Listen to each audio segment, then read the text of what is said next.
Welcome to the third webinar of IELA. IELA, which stands for Indonesian English Lecturers Association, is a non-profit professional organization that unites lecturers and teachers teaching English all over Indonesia to enhance and empower their professional development through collaborative works and academic activity forums. We are so excited that each of you are here with us today.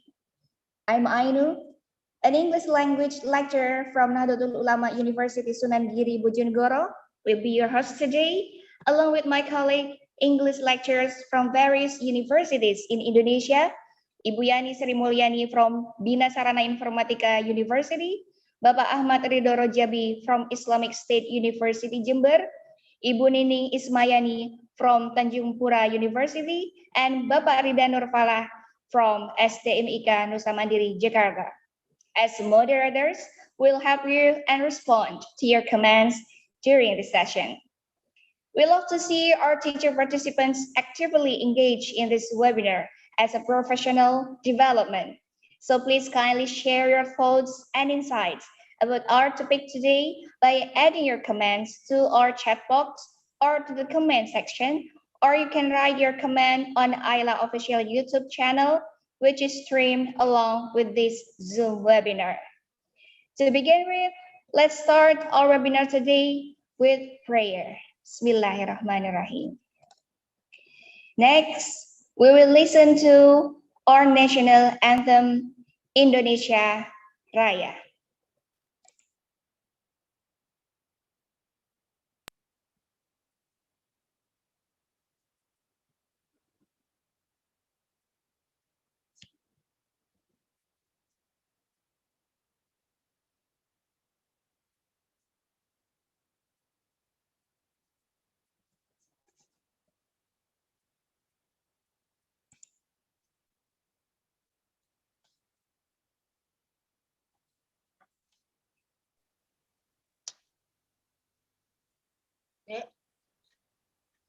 Okay, while waiting, I'd like to inform you that we have 4 topics today with Dr. Gumawang Jati at first session.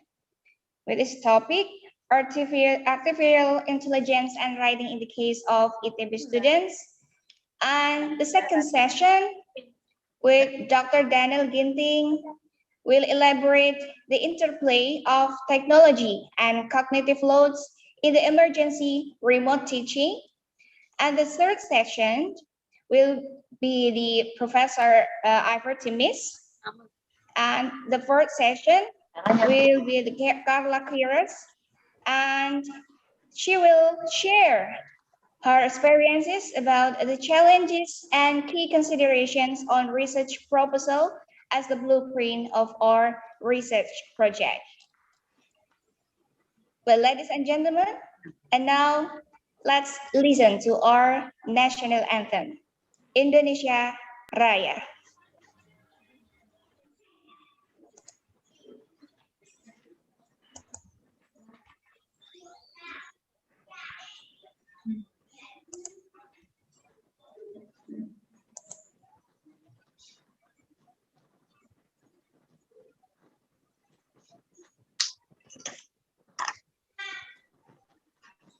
Kok nggak ada suaranya nih? Dek, kok nggak ada suaranya?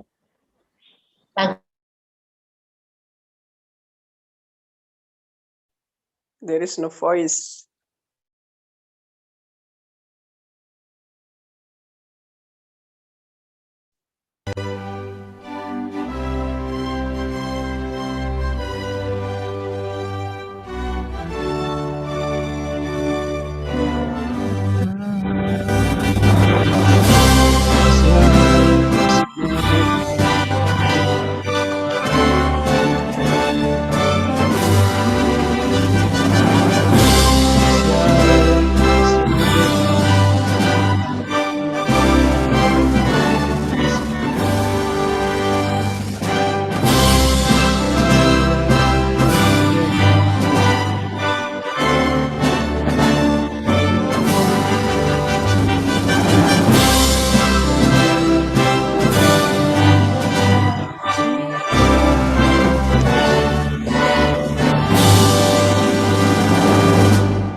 Thanks everyone. Just bear with us with a technical glitch. So right now,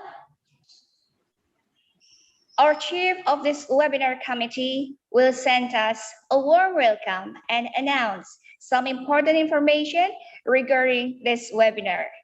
She is the chair of Language Laboratory of the Faculty of Language and Arts, Manado State University. So please welcome everyone, Ibu Deli Sabudu, MA.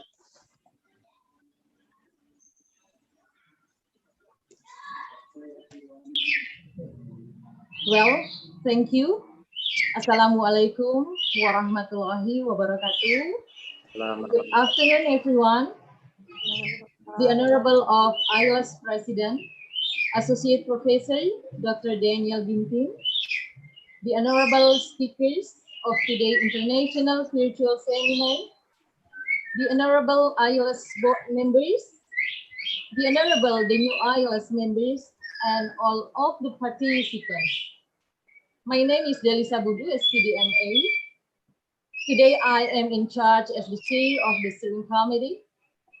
So it gives me a great pleasure to welcome all of you on the occasion of the International Virtual Seminar entitled Digitalization on English Language Teaching, Leading a Paradigm Shift During and After Pandemic. This seminar held on 28 February 2021, and this is actually the third webinar held by IELA, Indonesian English Lecturer Association. So we do hope that this seminar will allow all participants to capitalize enough knowledge and experience, especially about English language teaching during and after pandemic. And we have four experts who become the speakers today. They are going to share many things related to the theme of today's seminar. Thank you very much for your participation. I do hope that you would enjoy this meeting and gain valuable benefits from it. Have a productive and nice meeting to all of you. Finally, I would like to thank all parties that have supported the preparation of this session. Thank you very much. Thank you, Ibu Deli, for your lovely speech. And then now, the opening remark by the Secretary of Indonesian English Lecturers Association. She is an English lecturer at Tanjung Pura University, and she also completed her master degree at Flinders University. So please welcome Ibu Andit, MA TESOL.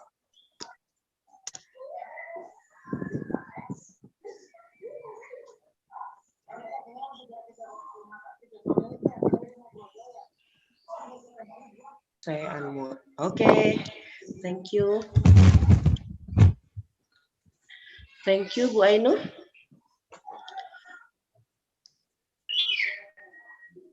Distinguished guest, Bapak Dr. Gumawang Jati, Ibu Carla Queiroz, Ph.D., the Honorable President of IELA, Bapak Dr. Daniel Ginting, IELA board members, fellow participants, good afternoon. Assalamualaikum warahmatullahi wabarakatuh.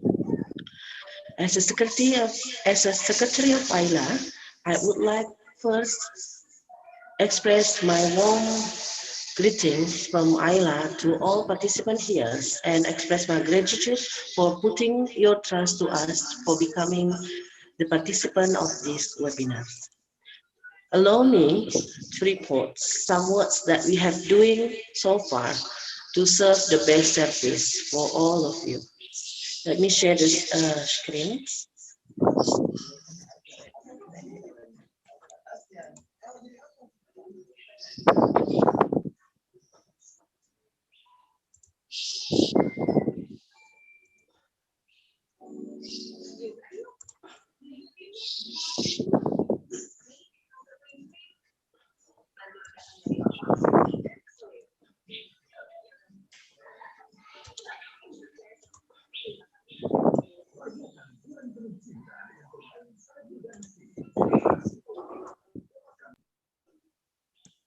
Okay, can you see my screen?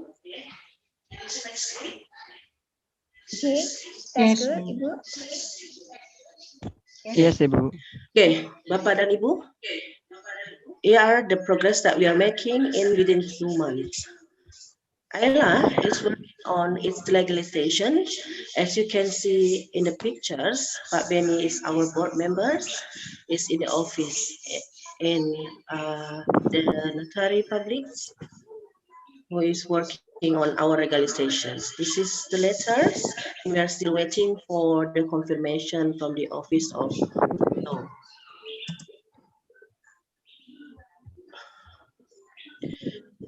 As a home of IELA, we are now having IELA website. The address is myila.id. I hope all of you can go to this website to find more information about our organizations. IELA also serves some programs that all members can work together. Our programs are scientific communication forums that we are having now, coaching clinics for research and community service proposal grants, article writing coaching clinics, teacher training, multidisciplinary research collaborations, call for paper IELA, book reviews, IELA book anthology, and IELA OJS journal. Updated 28 February 2021, we have 170 members. IELA has two categories of memberships. The first is individual memberships, which consists of regular members who are English lecturers who register voluntarily. Special members are individuals who register themselves voluntarily who comes from multidisciplinary studies. Honorary member, individuals who have concern and commitment to the developments and progress of education in Indonesia. And also institutional memberships are institutions that provide English language study program. There are some benefits when you become IELA's member. For each individual, each member are eligible to engage in all IELA activities, obtain financial dispensation for all IELA paid activities, and also eligible to be elected as an administration. The last benefit, but not the least, is eligible to apply as a speaker in a seminar conducted by IELA to obtain academic recognition.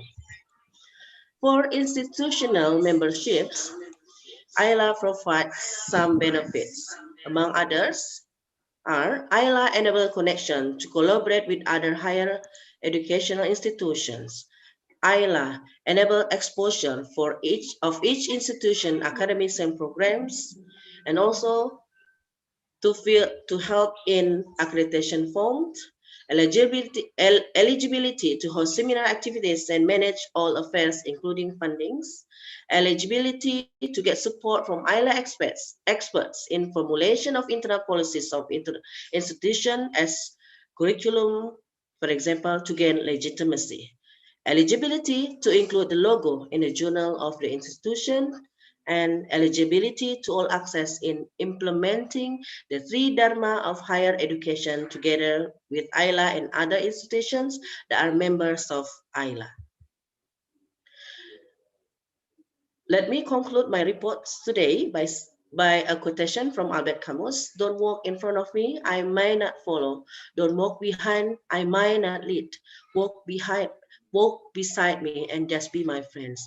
IELA is our home. Thank you so much. Assalamualaikum warahmatullahi wabarakatuh. Waalaikumsalam warahmatullahi. Thank you, Ibu Adini. And then, ladies and gentlemen, I'm going to announce the rules of this webinar and how you will get your digital badge or e-certificate. First, please switch off your device into muted mode during the session. And second, the chat box will be activated and you are invited to write questions through Zoom or comment box and also YouTube using the format hashtag asked and then / participant name and your institution and your question. You also can ask the presenters with raising your hand for those who join through Zoom. The exact ticket will be launched at the end of the session and automatically will be closed by the server after 2 hours.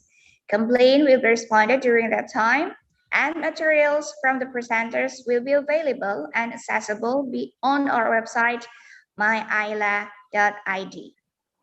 For your information, this webinar session will also be streamed via our YouTube channel, IELA Official. Well, related to this topic, ELT in EFL setting has been always been an interesting topic for scholars, researchers, and also teachers. The dynamically changing issues in ELT make it an everlasting topic to address. One of the most popular and word discussed issue is how to create an innovative and impactful English learning. Within this pandemic era, how we approach the notion. Ladies and gentlemen, we warmly welcome you today in this international webinar addressing the previous issues entitled Digitalization on English Language Teaching, Leading a Paradigm Shift During and After Pandemic. And now we approach to the main session of this webinar. We have 4 outstanding presenters today with 4 topics.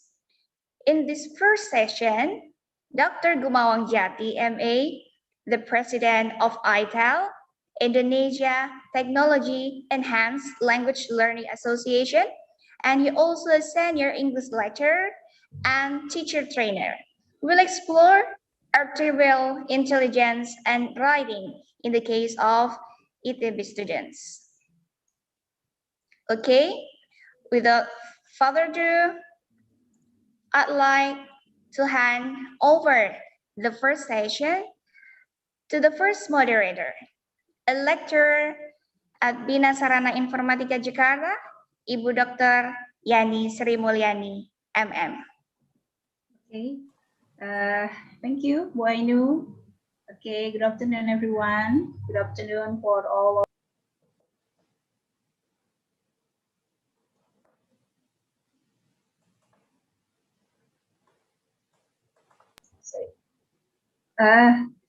thank you, Bu Ainu. Assalamualaikum warahmatullahi wabarakatuh. Good afternoon for all.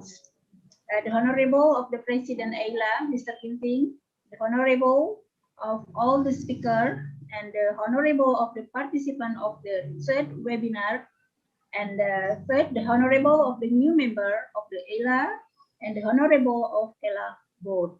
Okay, I'm really happy to meet you, and then thank you for all, and then welcome to join about the third webinar of this session, and then welcome to the Mr. Gumawang to join about the seminar, and then before he will share about this topic, I would like to share about his CV.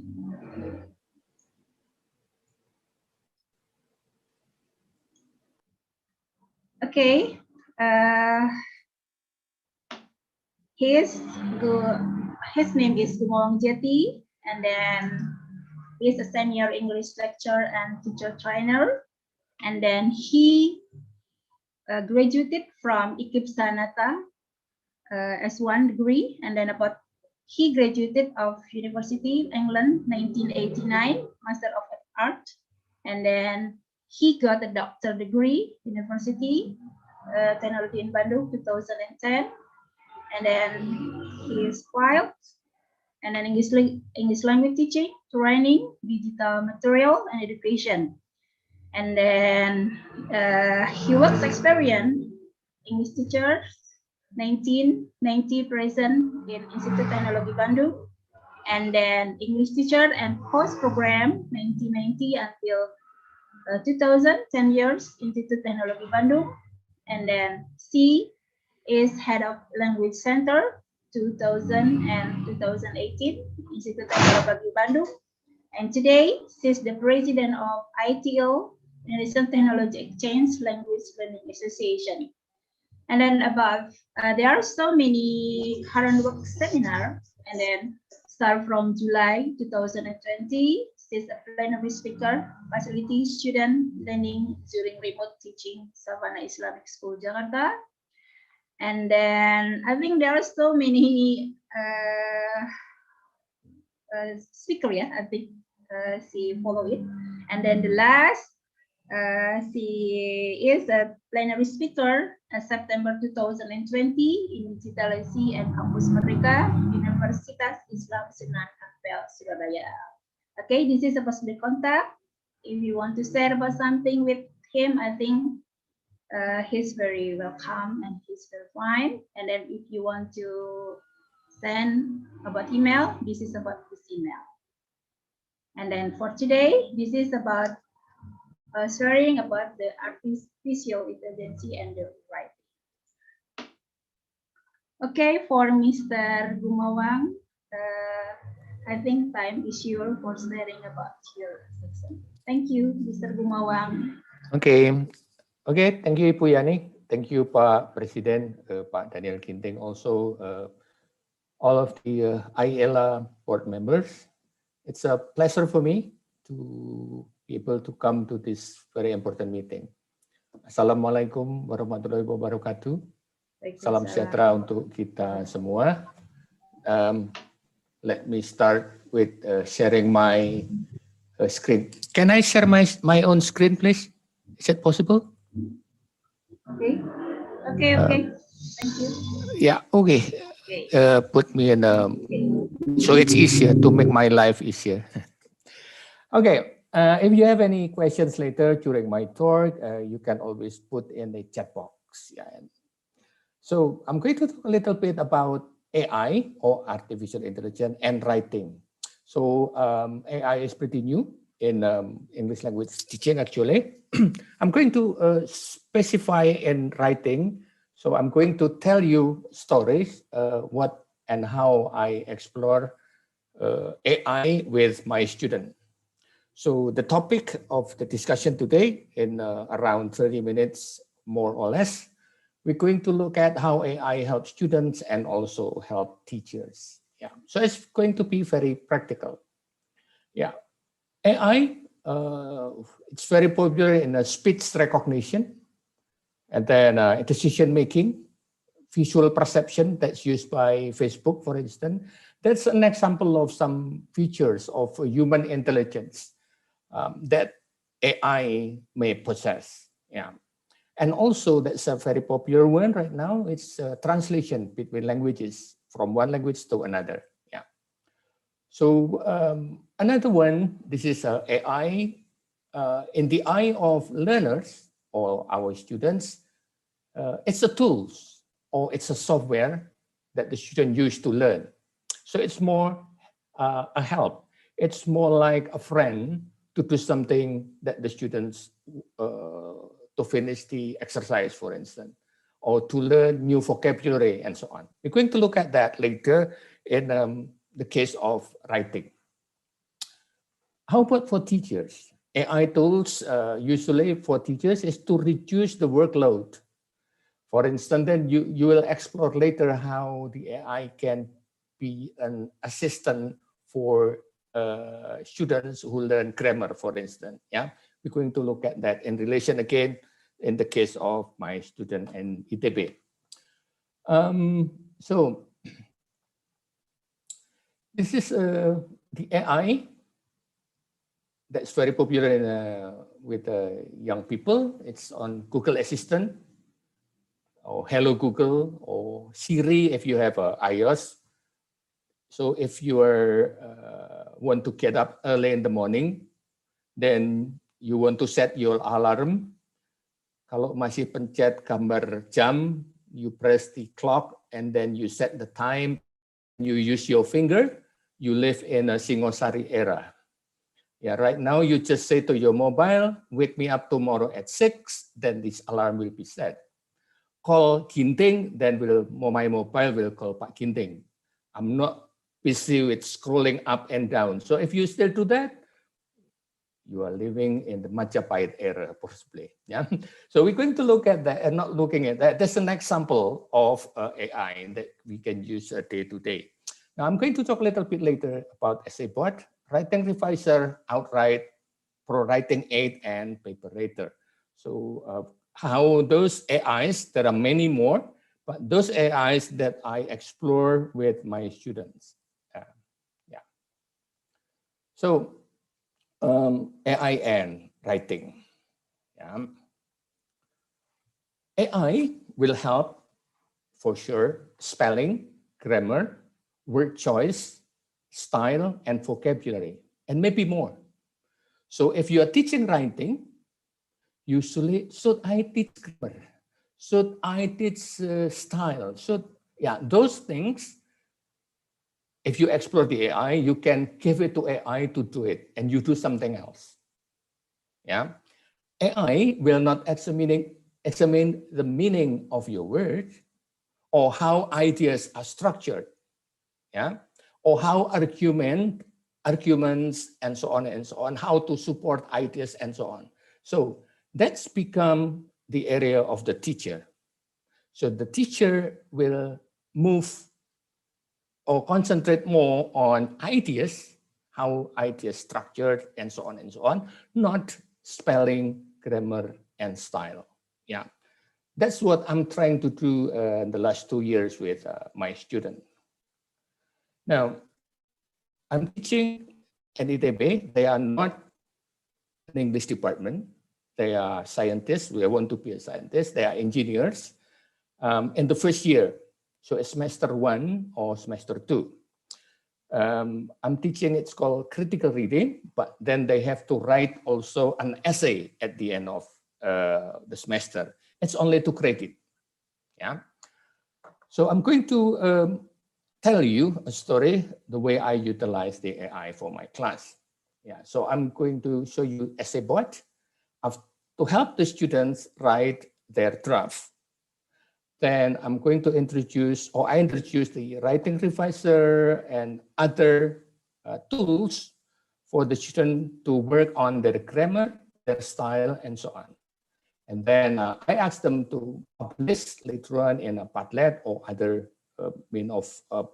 digital board, so that they can communicate with other students in the group or in the class virtually, yeah, before they submit their final product in the learning management system or send the final product to me. Yeah, so that's the whole process. So at the beginning of the semester, then I give them writing templates with the explanation, of course. Then if you click here, for example, later on you will get the link. Yeah. If you click that, then they will bring the students into a website where there are many explanation of how to write perfect essay outline. Yeah. So this one, I just give it to my students. I give them a little bit of explanation how to explore this website. That's in the beginning. Yeah. There are how to write introduction, body paragraph, and so on and so on. Yeah. I ask them to study that. Then I give the short lecture, mostly discussion with my students on that. Yeah. So after that, then I ask them to work in group of 5 so that they can work together as a team to learn their grammar as a team, to learn later with the AI about the writing style in group. Yeah, my job is only monitoring and if they have questions. Yeah. So I introduced them webcalette.com. That's not AI, but it's a good place for sharing discussion, sharing resources, and so on. Yeah, you can use other website. For example, you can use Google Drive, but I prefer this one. Yeah, because it's seamless. You can open it in the mobile. It's very light and so on. Yeah. If you're interested in this for group work later, you can go to wikalit.com. Yeah. Now, I introduced them essay board. Essay board is if the students want to write a paragraph or maybe the first draft of the essay and say, I do not have the idea. Pak, saya nggak punya ide untuk nulis ini. Help me. Usually the student will Google and then find an article and so on and so on. Essay board will do it differently. They will provide a lot of paragraphs so that the students will be exposed to a lot of paragraphs that will give them ideas. Hati-hati ya, ideas. If they cut and copy what the essay board wrote, it's not a good paragraph. Yeah, but they give a good ideas. Okay, let me do some demo a little bit. Yeah. So essay board, I go to essayboard.com. It's free. You can be a member, log in, and so on. You to sign up. Yeah, I'm already a member, so I just click log in, and I'm logged in into the website, and they give me this. So create new essay, for instance. Then the students, I give the students, for example, task to write about, say, technology and education in Indonesia. Okay, and then I click start writing. Okay, and then again, the AI give me a lot of paragraph. This is the paragraph, this is the second paragraph, this is the next paragraph. So all about technology and education in Indonesia, they give me these resources. This will give me ideas. Yeah, they will not write the paragraph for me, no, but they give me ideas. For example, I'm in love with this paragraph, so I click start with this paragraph. Then the AI will check that. Tips for plagiarism concern, I got it. So they paraphrase those paragraphs so that will be like my own paragraph. So I choose that, then it's there. So this will be the source of my essay later. It's not perfect, but I like the idea. Okay. Then I need another sources. You can click that, and then you can search here. For example, I put this at and paraphrase because I need that resources later, and then I add that in my essay. It's there, and the references is down there. So the essay board is not helping to write the essay, but give me a lot of ideas and a lot of resources as the basis of my writing or my students' writing. Yeah. Okay. So after I give them topic, they explore that. Then they know the template. Then they write the first essay, the first draft. Okay. So with the help of the essay board and discussion with the group, then they write the first draft of the essay. Yeah. After that, I will ask them to go to prowriting8.com to check their grammar, to check their style. Yeah, I'm going to give you a little bit demo on here. There are many, but this is the one that I try with my students. Okay. So I'm already logged in. Again, you can log in. It's some are free, some you can have free trial, you can have free, and then you can pay later if you want more details on that. Yeah. I click start. And I asked my students to have the account. Essay board as well, to have the account of the essay board, and have the account in ProWriting8.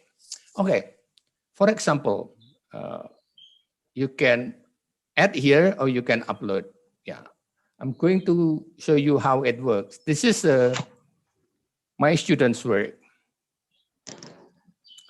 So the students will upload their work there, and then the AI will help how to look at their first draft of their essay. Yeah. Hopefully will run okay. Okay, good. Have to be patient. It's very much depends on the connection. I'm using Zoom at the same time and using the AI a little bit heavy, so be patient with me. Yeah. Okay. So this is my students' work. Yeah. Okay. So I can click here. There is underline here. Okay. Let's submit and so on. Hold on. That's the name. Okay. The writing start here. Okay. Our societies, if I click that, there is a suggestion. Context of the effect, there is a suggestion. So the students will learn on their own about grammar in the group and so on based on the input from the AI. Okay. So I will not bother about when they make mistakes, grammatical mistakes in the first draft, because the AI will help them. Okay. So this is how it works. Then at the top here,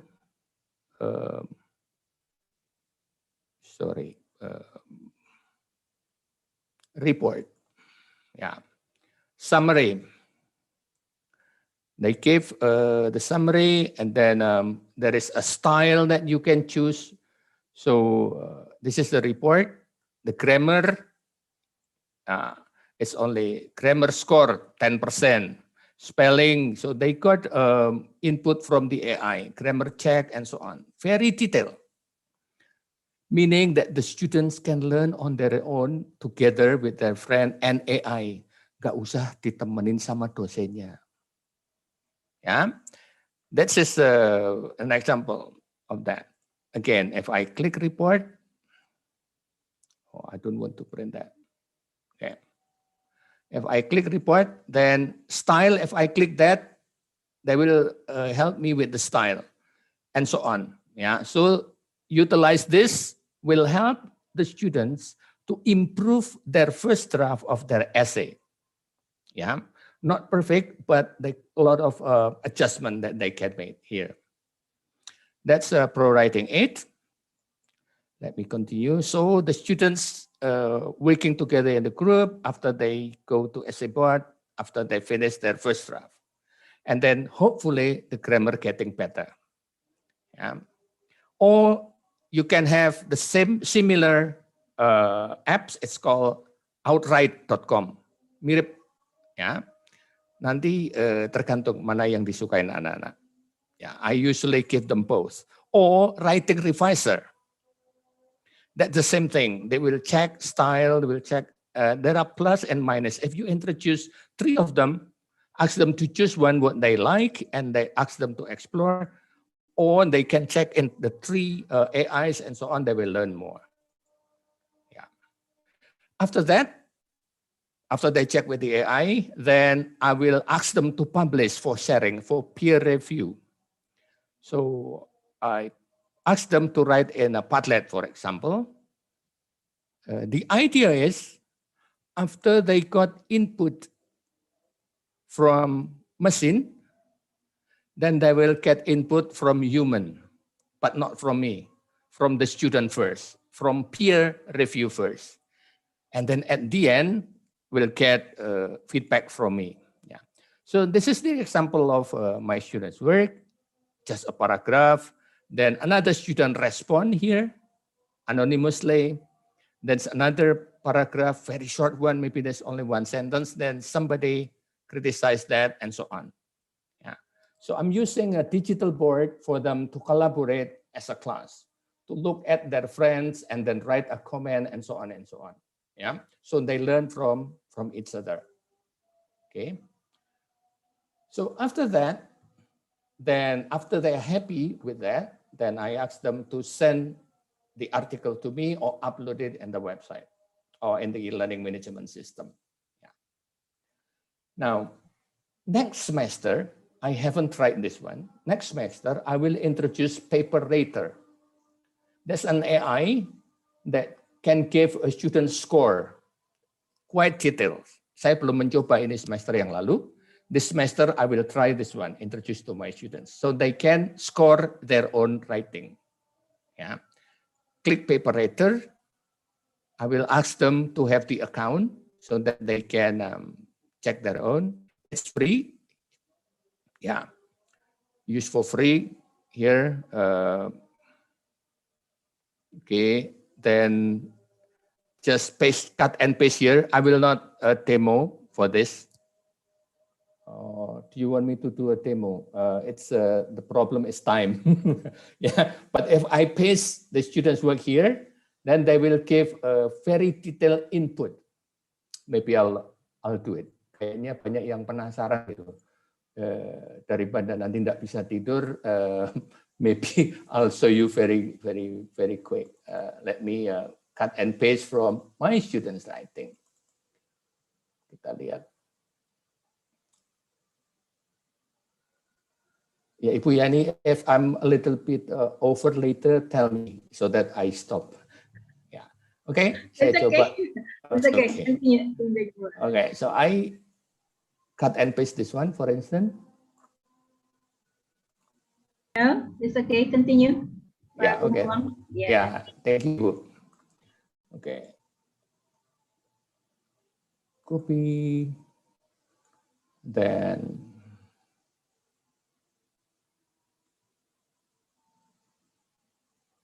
wait a minute.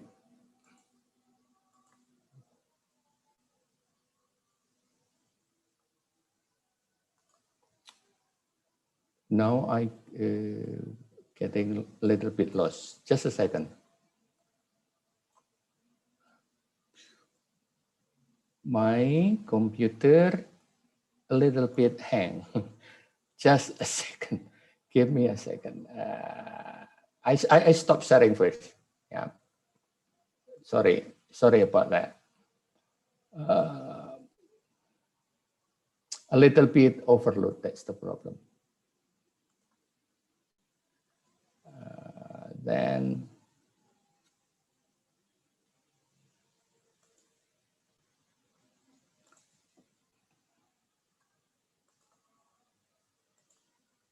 yeah. Okay, then I paste it there. Yeah, then select the education level of the authors. So I can select, for example, college or undergraduate. Then the type of paper submitting here, for example, it's an article or essay here. Then plagiarism option, maybe I skip that one. Okay. Then I click here, I agree with that, and then I want a report. So just click getting report of that.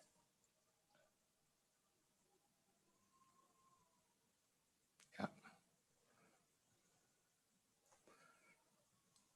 So have to be patient because of the connection.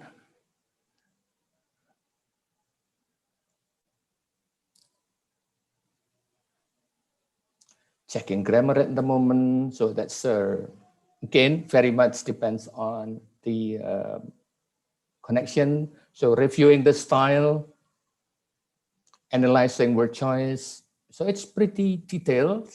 And then at the end later, students can check their score. But again, the AI only the score based on spelling, grammar, word choice, and style, not the flow of the thought and so on. Yeah. So this is the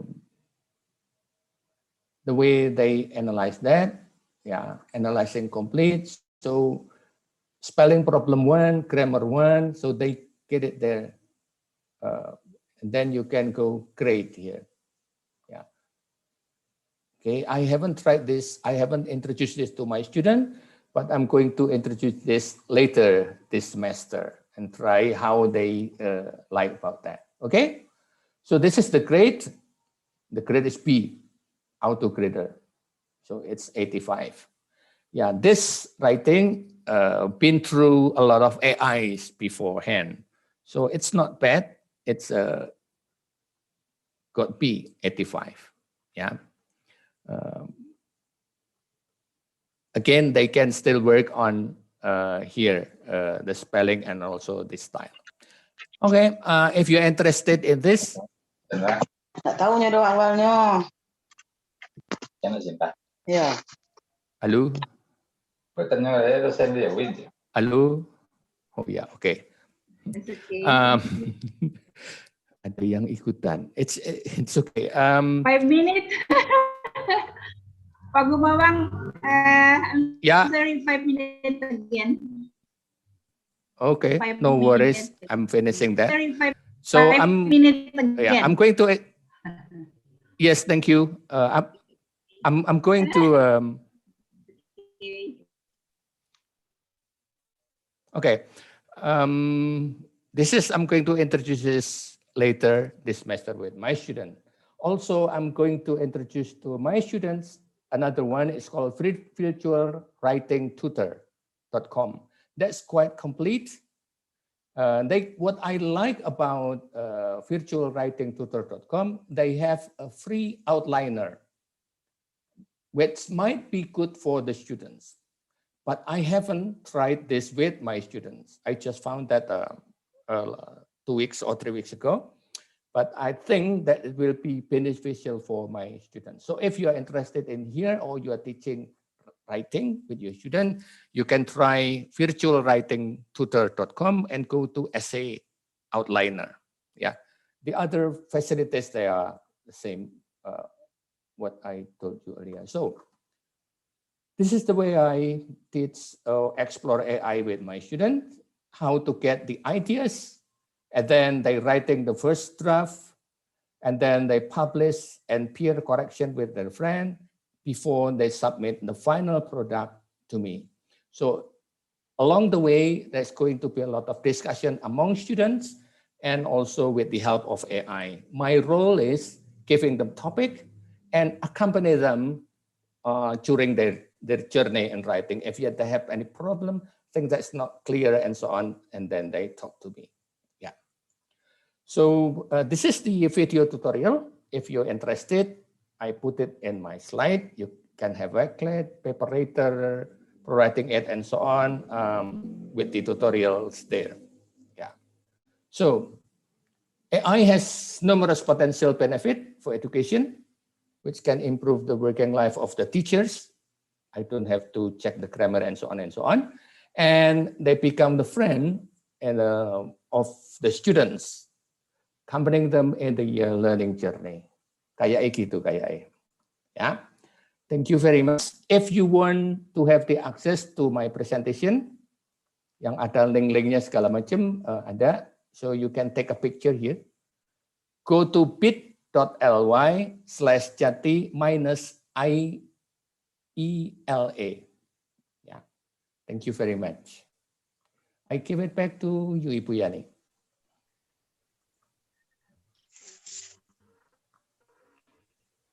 Okay.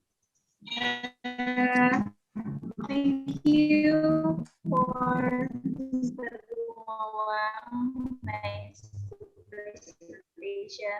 I think easy to solve. Ibu Ainu. Ibu Ainu, please.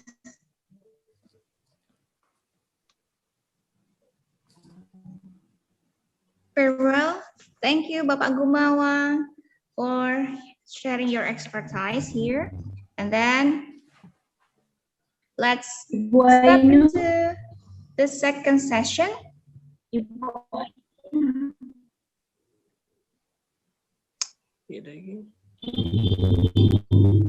And here in the second session, we will be with Dr.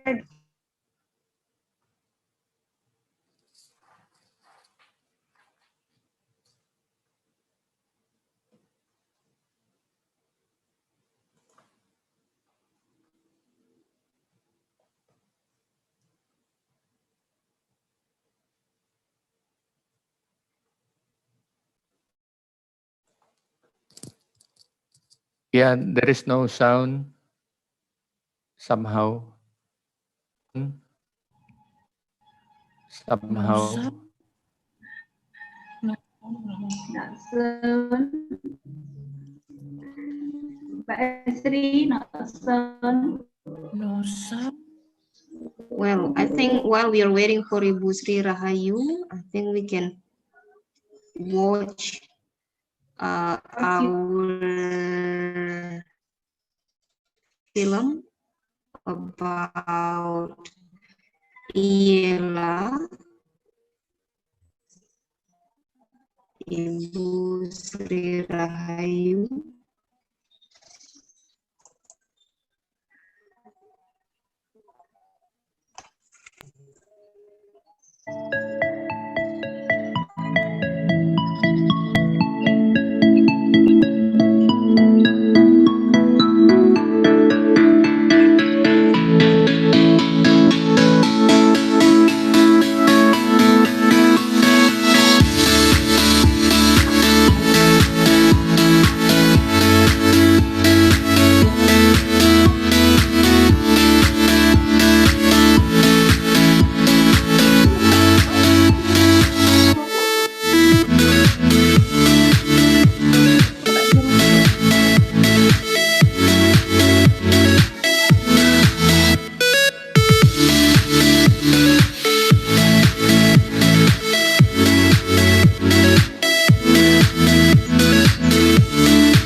Back to Ibu Ainun.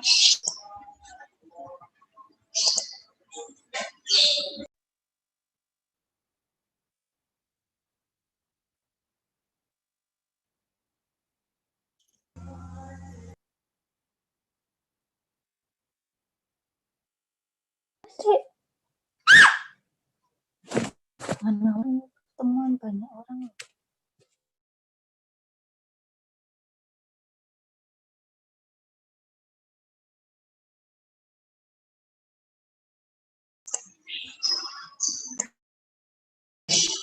Mas Ridwan.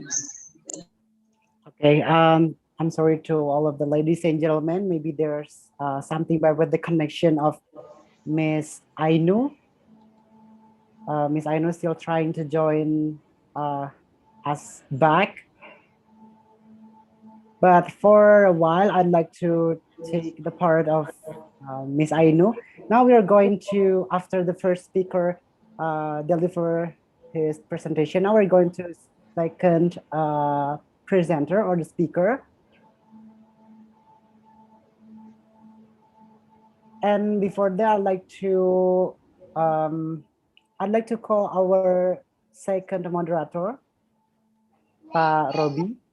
But we're really sorry, Pak Robi is also with a bad connection. I'm sorry because we're still trying hard to taking the Zoom back to the normal situation because there's something error with the Zoom or maybe the connection.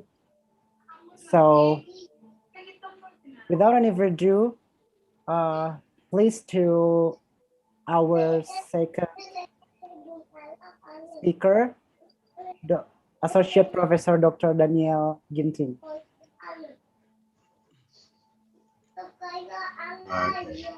Pak Ridwan? Yep. Could you help me to share my PowerPoint, please? Okay. I'm going to share PowerPoint with you in WhatsApp's group, and then you could share to everyone, okay? Okay. Wait a minute. Wait a second. Wait, okay. Here we go.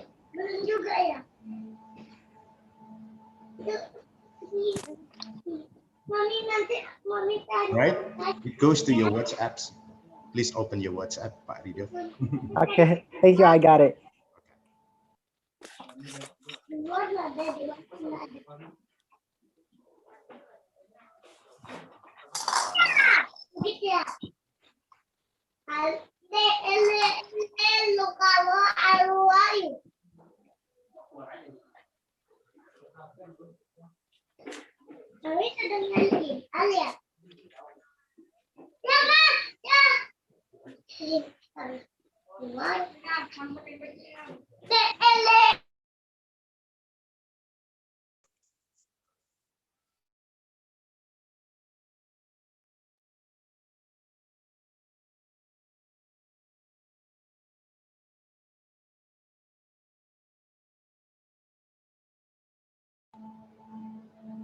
All right, good.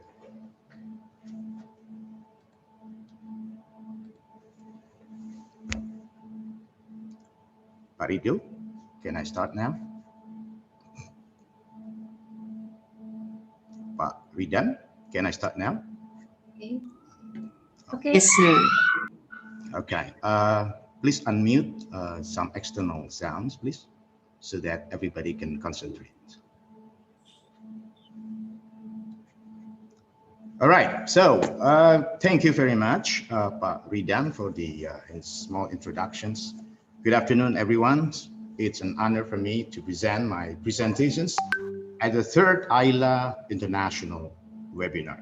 Thanks so much for the presidents of ITEL, Bapak Dr. Gumawang Jati, for joining us today. We are so lucky to have him today, despite his heavy schedules. Pak Gumawang, I'd like to tell you that I'm also the member of ITEL, Pak. Yes, I noticed, Pak. Also to the other keynote speakers, Professor Ivor, Timmis, and Dr. Carla Queiroz. And thanks so much for your valuable contributions to this event. Today, I'd like to talk about the emergency remote teaching, the interplay of technology and cognitive load. I intentionally choose this topic because of the current conditions. Almost all teachers all over the world nowadays use digital platforms or multimedia in remote teaching. But then the questions are, to what extent do teachers make students learn using multimedia? Is multimedia really helpful? Does it invoke negative effects? These are questions worth considering. Now let me start with some simple examples. Next part.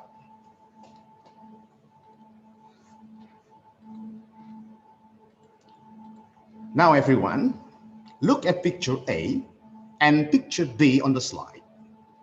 Both pictures convey the same purpose, directing people to go to a destination. Which one is better? Picture A or picture B?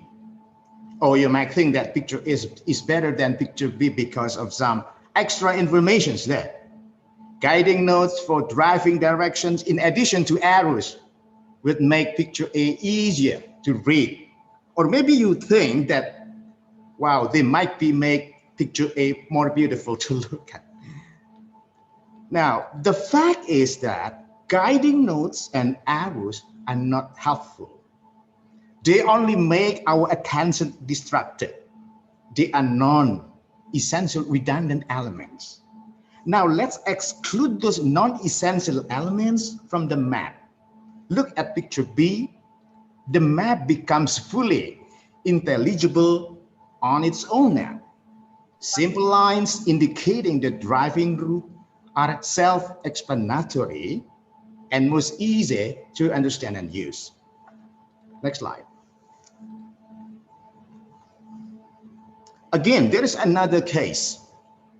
In this slide, a teacher is teaching a topic of brain anatomy. He shows picture A and picture B. Unlike the previous case, this topic is a bit more challenging, especially to the novice.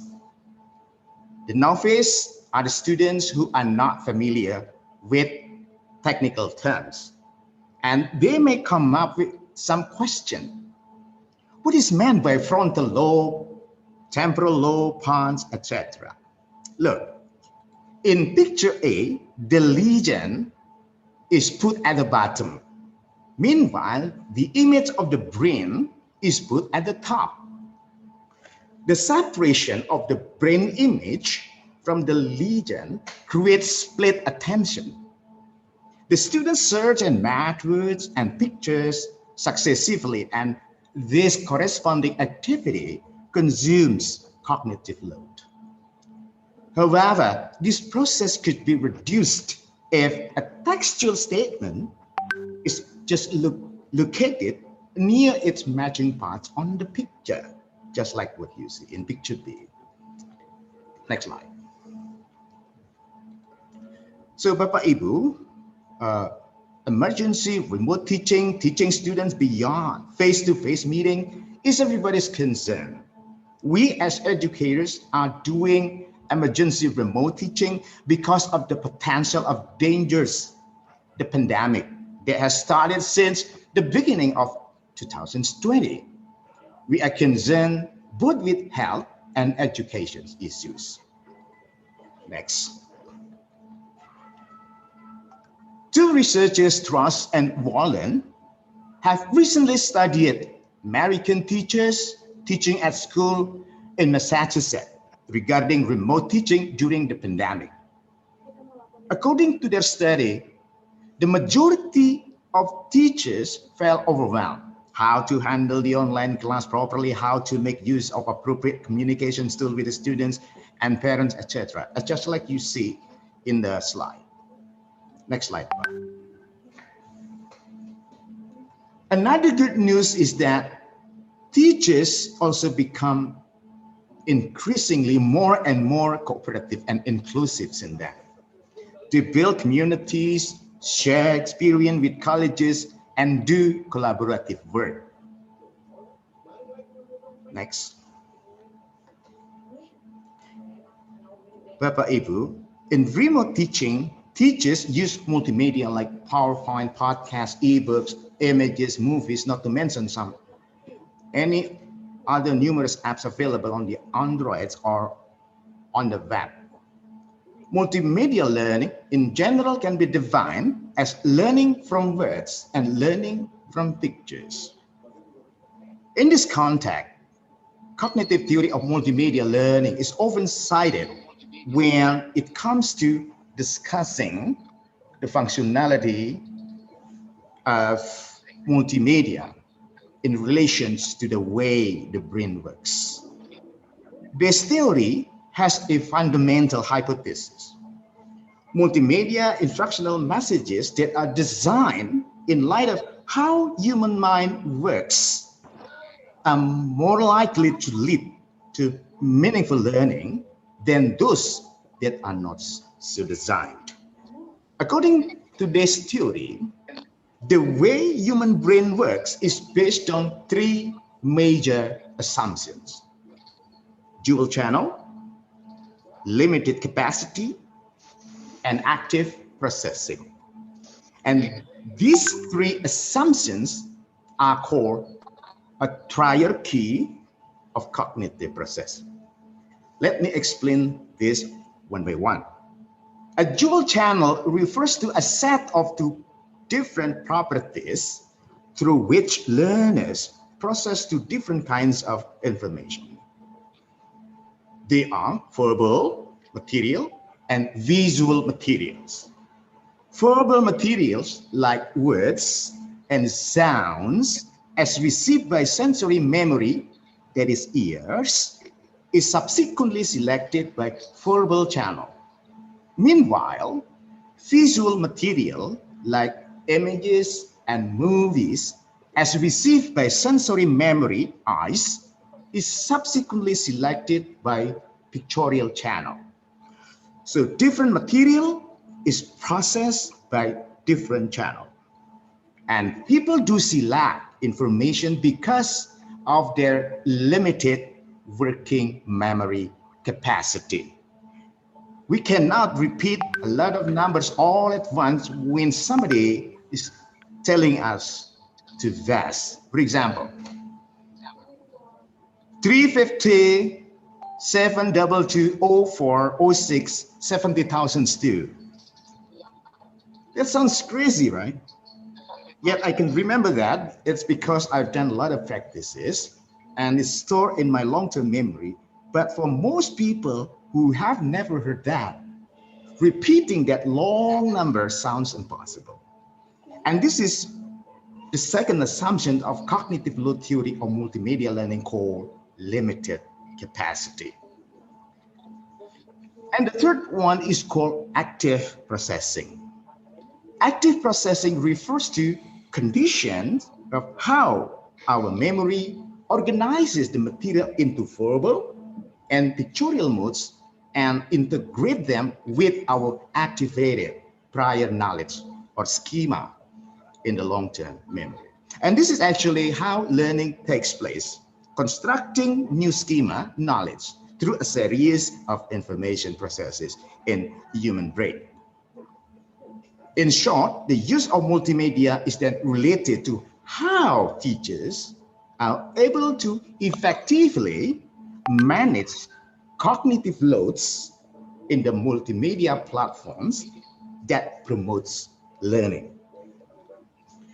Now, ladies and gentlemen, next slide.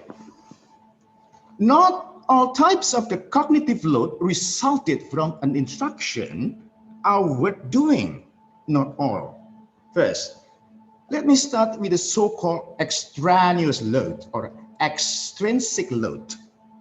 They are extrinsic because they are not a part of the core of the instruction. Their presence in the instruction makes learning harder.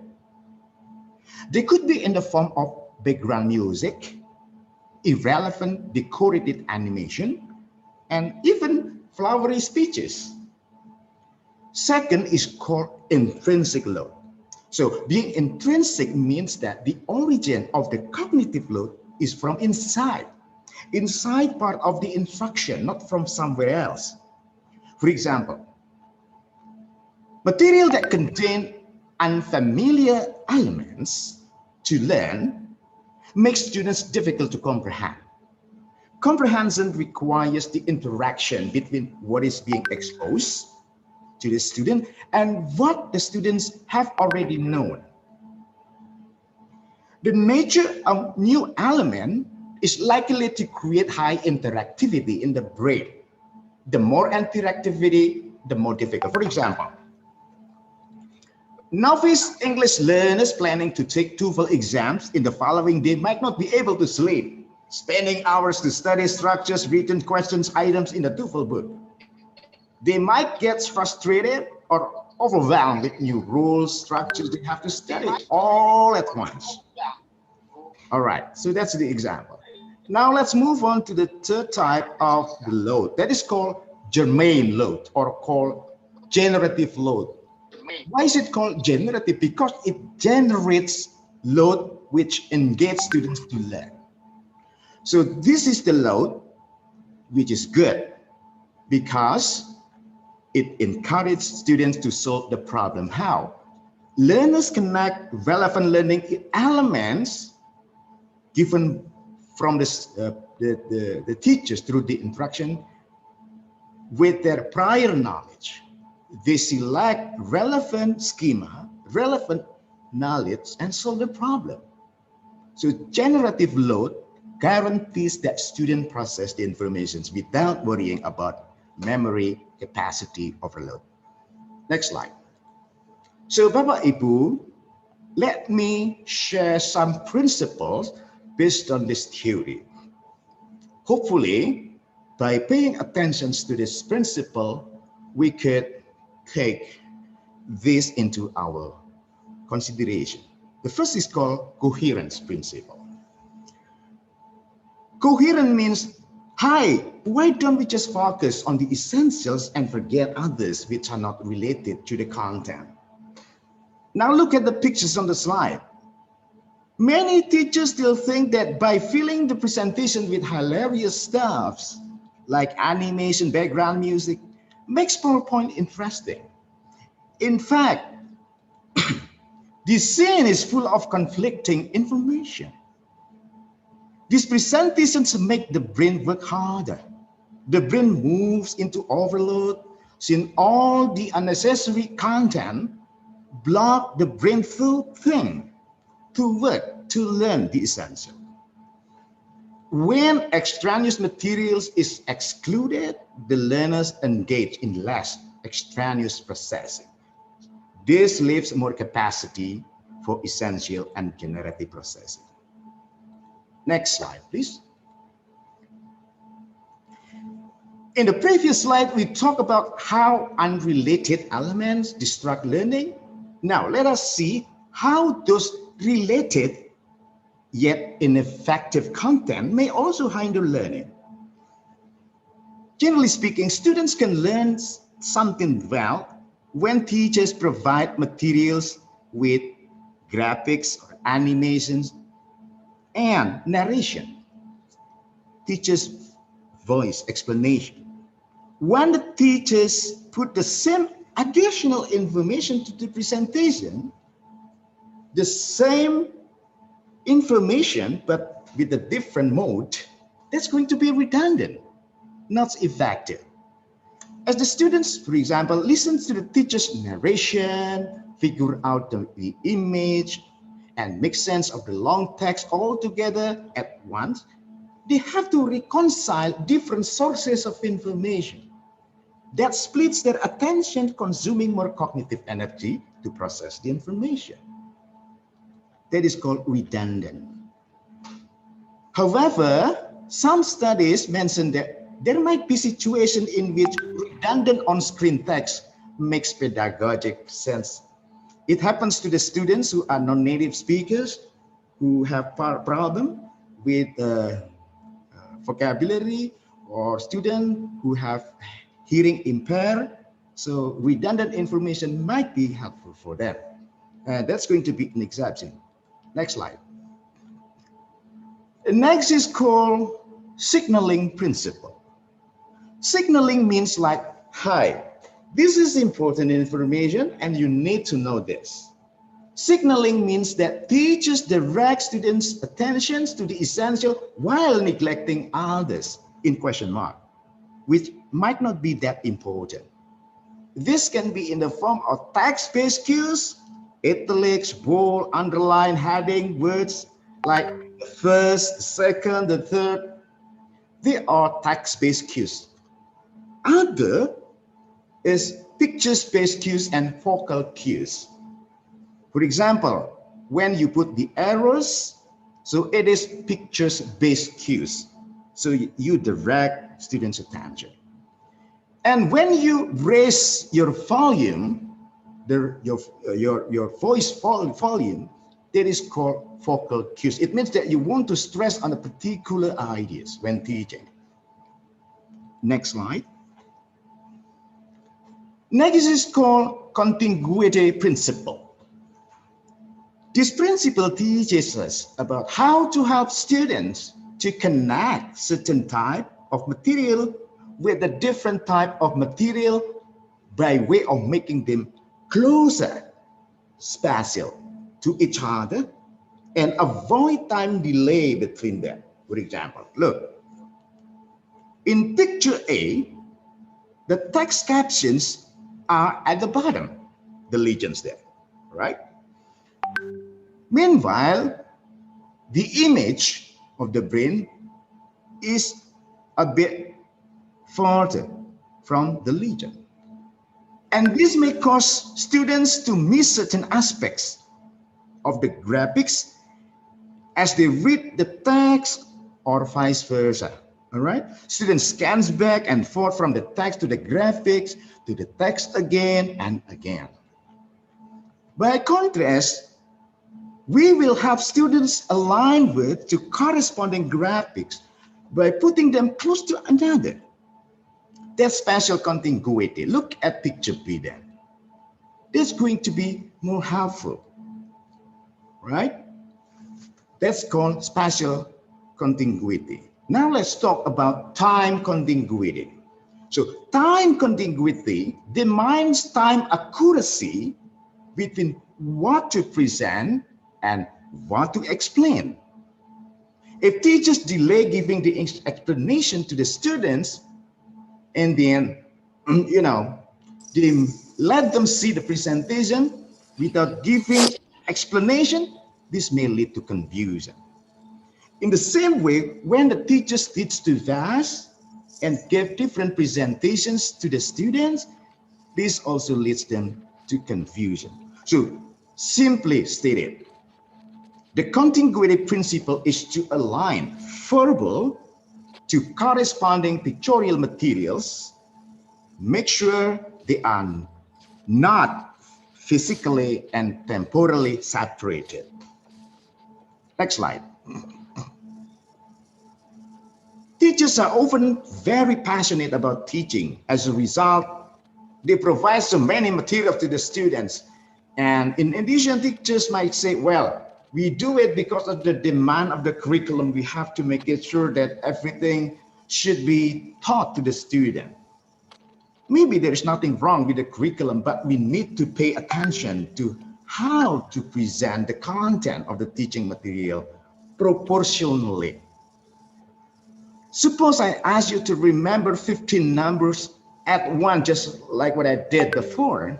Can you memorize that? Maybe certain long numbers won't be a problem. That's problematic. For example, number 5, 5, 5, 5, 5, 4, 4, 4, 4, 3, 3, 3, 2, 2, 1. How would you make yourself remember those numbers? The good idea is that you might divide those numbers into meaningful units. So you start writing 5, 5, 5, 5, 5, and then continue 4, 4, 4, 4, and then 3. Like this is called to chunk or to segment.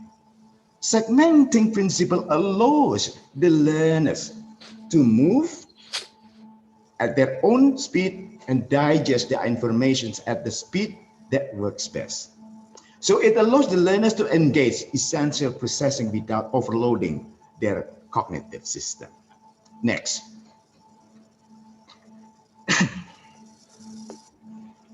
I believe that you know what it is. It is a microscope, all right? Click, Pak Ridan, clicks again.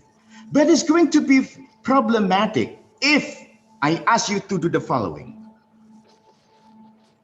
Click all, Pak Ridan. When I say click the nose piece to the lower shoulder setting, please click Pak Ridan. All, Pak Ridan. Look into the eyepiece. Use the coarse focus. When the slide is focused, rotate the nose piece to the low power. Refocus using the coarse knob. That's going to be unsensible. Why? Because the students might not be able to recognize particular terminologies. And for that reason, we need to give pre-training principle. So pre-training principle is the section that allows the learners know the name and characteristic of key concept before they learn something new. So the pre-training helps them, especially for beginners. So it reduces the time to learn some knowledge and help them to manage some complex material. Next. Next. Okay, now it's called modality principle. So the principle of modality is a technique in which teachers make use of several different modalities to anticipate cognitive overload on a particular channel. At the beginning of the presentations, I have introduced you to two different channels, right? Pictorial and verbal. Pictorial and verbal. Verbal can be words, right? Can be explanation, and pictorial can be graphics, can be videos, and so on and so forth. The modality principle is the principle that presents words as speech, right? Present words as speech rather than on screen text. So in this case, present word is screen text. Please make it as audio explanation. That's the point. Learners will learn better when new information is explained by audio narrations than on-screen text, especially when the graphic is complex and the words are unfamiliar. All right? Why is it? Because the information will be full in the pictorial mode.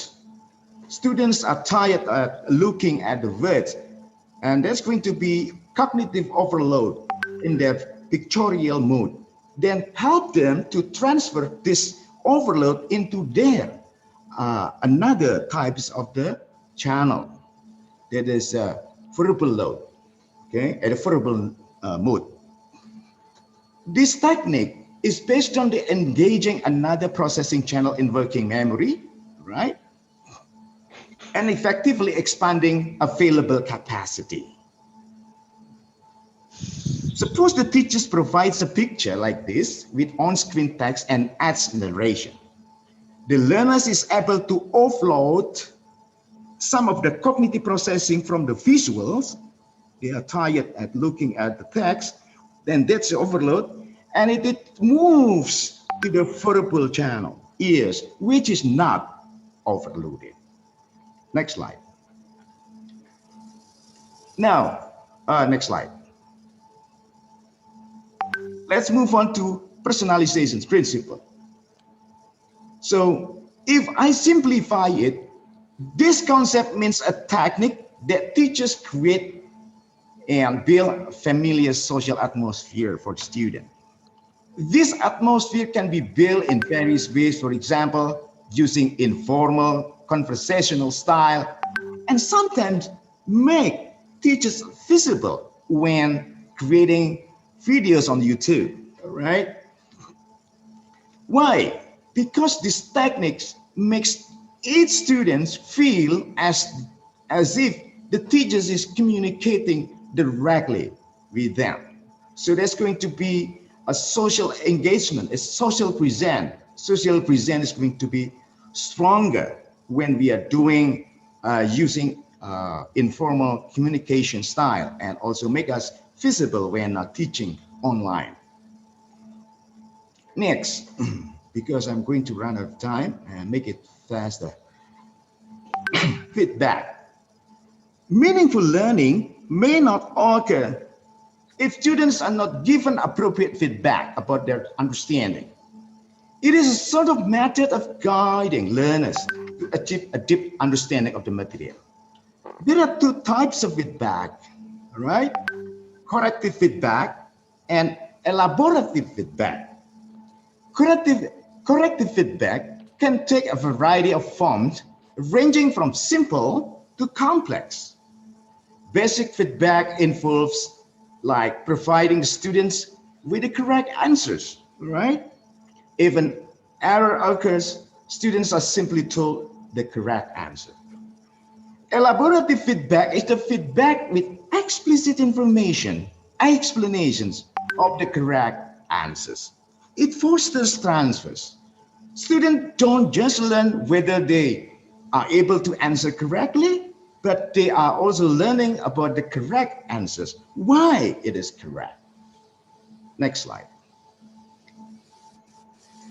All right, so ladies and gentlemen, let me conclude my presentation. Remote teaching encourages teachers to be more adaptive, proactive, and reflexive to the use of technology as a medium for online teaching.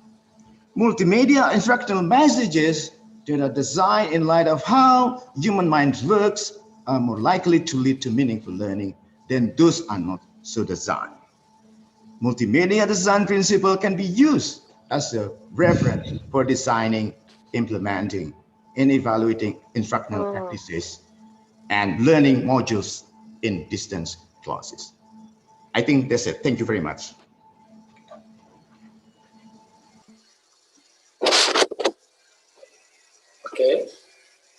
Okay, Assalamualaikum warahmatullahi wabarakatuh. I do apologize for all committees and all the participants, especially for Pak Ginting. Yeah. There was a technical problem in terms of poor signal, so I should have accompanied Pak Ginting from the beginning and with the speaker CV, but I do apologize for that. Okay, that was great presentation from Mr. Ginting. It was informative and interesting topic during pandemic. As we know that during pandemic, we all migrate from conventional face-to-face classroom to online learning, both synchronous as well as asynchronous. In terms of emergency remote teaching that Pak Ginting told us, of course, as teachers, we need to be more adaptive and pro-creative to the use of technology as a medium for online teaching. Exploiting multimedia enriched with fun features and visual representation will be powerful during online learning. Okay, then actually it would be Pak Ginting CV. I would like to read it. So I do apologize everyone because of technical problems. Okay, Mr. Daniel Ginting received his doctorate in English language teaching from State University of Malang in 2015. And he is the Dean of Marjoram University in 2019 until 2023. And he is recently as the president of IELA. He is a member of the Indonesian Massive Open Online Course Module Development Team, a program initiated by the Regional Language Official Orilo of the American Embassy in 2016 to 2017. And in 2018, he was the specialist responsible for facilitating Indonesian Massive Open Online Course instructors. And in 2020, he and a team of lecturers from State Surabaya Technology Institute of ITS 10 November developed a massive open online course for non-academic staffs. And his recent publication is entitled, "Is Autonomous Learning Possible for Asian Students? The Story of a Massive Open Online Course from Indonesia." It was published in Teaching English with Technology Journal, Scopus Index in 2020. And the great achievement from Mr. Daniel, and I'm so proud of you, sir. He is currently the editor-in-chief of Clausa Journal and a reviewer of international reputable journal, that is Humaniora Journal, and Lenguas and Contexto, and Journal of Mestizo as well. Okay, everyone, ladies and gentlemen, thank you very much, and I do apologize for the technical problems. Okay, Miss Ainu, we go back to you.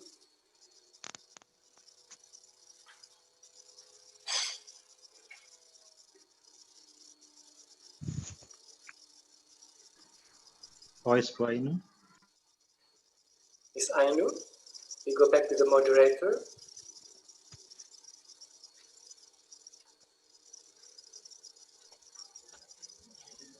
New Pak.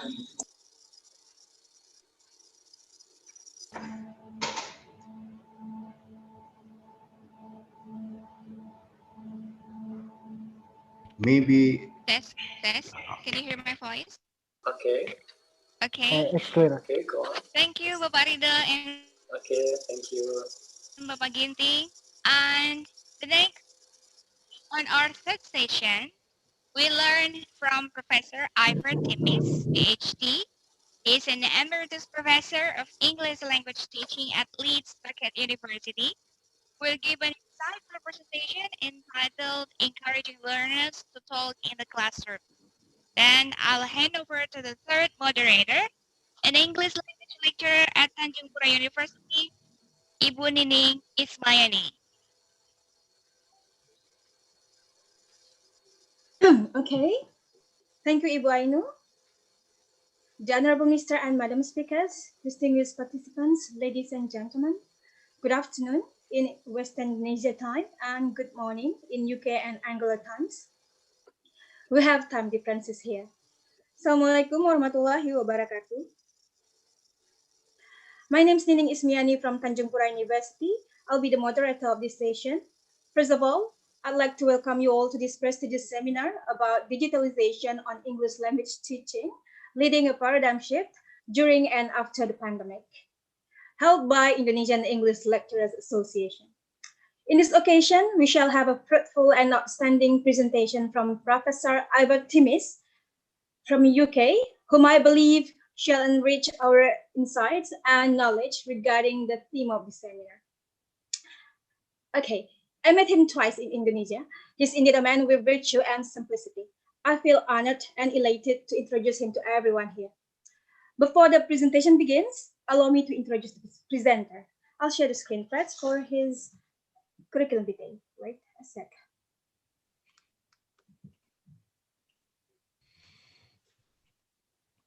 Okay.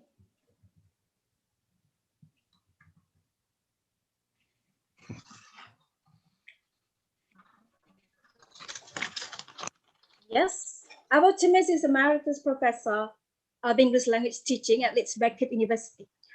He has worked in LT for over 30 years as a teacher, teacher educator, and researcher. In the course of his work, he has visited around 30 countries, including Indonesia twice, for conferences, workshops, and projects. I personally hope that you will come back to visit Indonesia again, especially Pontianak, and also, of course, other parts of Indonesia someday. Well, his research interests are in materials development, spoken language, and corpus linguistics. He has published widely in these areas, and the ones most relevant to this webinar are mentioned as follows. Getting Learners to Speak in the Indonesian Classroom, published in Jaltim in 2019. Humanizing Coursebooks Dialogues, published in Journal of Innovation in Language Learning and Teaching in 2016. Materials to Develop Speaking Skills, published in Issues in Materials Development in 2016. And together with Misha, he published Materials Designed for TESOL in 2015. Well, those are just some of his publications, which are relevant to the topic being presented today. Outside work, he enjoys football, cycling, and chess. Very nice. Well, for this session, Professor Timmis is going to talk about getting reticent learners to speak. His topic is encouraging learners to talk in the classroom. I believe this is the concern of especially Indonesian teachers and lecturers, to have reticent learners or the learners who are reluctant to speak. Well, I realize everyone is waiting for Professor Timmis to present, but before that, please check in your chat box. We have uploaded some materials that you need to have during the presentation of Professor Timmis to engage you with the presentation. Well, now I'd like to invite Professor Timmis to deliver his presentation. Please, Professor, the floor is yours. Thank you very much indeed, Ning. Thank you very much indeed. I'm very pleased to have the opportunity to speak at IELA, which I believe is a new association, and I wish you every success with it. Okay, I hope you can hear me clearly. Under my name it says Harriet. That's actually my wife's name because she has invaded my computer and I can't get rid of it. So, right. If we could start with the PowerPoint, please, Ning, now. Yes. Okay. Can you see the PowerPoint? All right. You want me to share it now?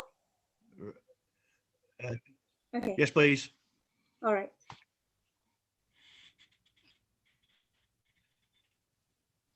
Okay, next slide, please. Okay. Oh, very cute. Okay. Okay. Right. So let's talk about the speaking skill and what makes it a very challenging skill to teach. There are a number of challenges. The first one is that it's a very complex skill, even in the first language. when you speak, you have to find all at the same time the ideas you want to express, the sounds you need, the vocabulary, the grammar, the discourse features such as now, next, then, however, and you have to find the right tone as well, whether it's friendly or formal or informal, and you have to make all the decisions in real time. So it is a very complex skill, and in some ways it's not surprising that learners find it difficult. Next slide, please. Okay. Right. Okay, can I have the next slide, please?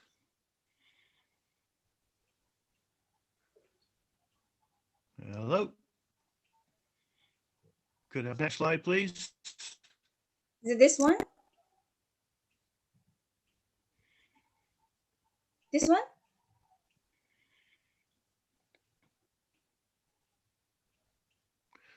Right. So yes, please.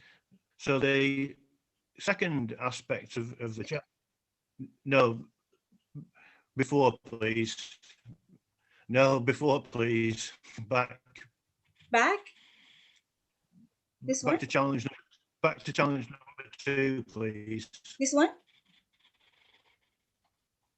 Have you seen it? Back, please. Back? Number 1? Can we go back 2 slides, please? Slide what? Slide 3? Wait. Back, yeah. This one? Challenge number 2? The one before this one, yes, thank you. Okay. Yes, so the problem for, that's right. So the problem for, no, number 2. Yeah, this one. That? No, the previous one. Challenge number 2. Well, it says challenge number 2, please. Number 3? Challenge number 2, please. Number That's 3? right.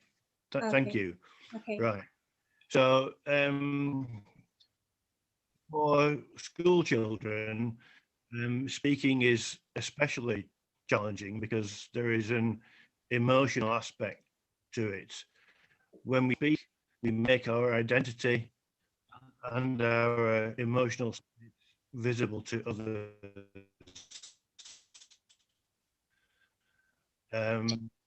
Yeah, and teenage. No, sorry, it's correct. No.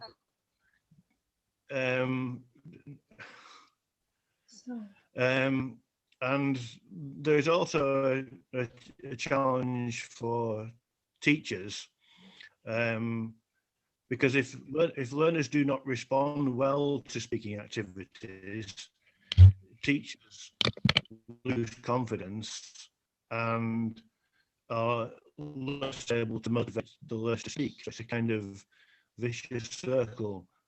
Learners are shy, so teachers are shy, so learners are shy, and so on and so on. Okay.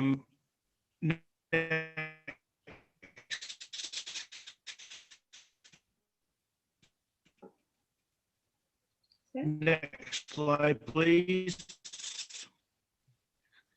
Thank you. And I was very fortunate that an Indonesian colleague called Entik shared some ideas of his on the problems in the Indonesian classroom. And this colleague told me that Indonesian students are not used to learning in an active environment. He also said that when they're working in pairs or groups, Excuse me, they often Ivor. work in silence or use their first language. He felt that probably was you. Can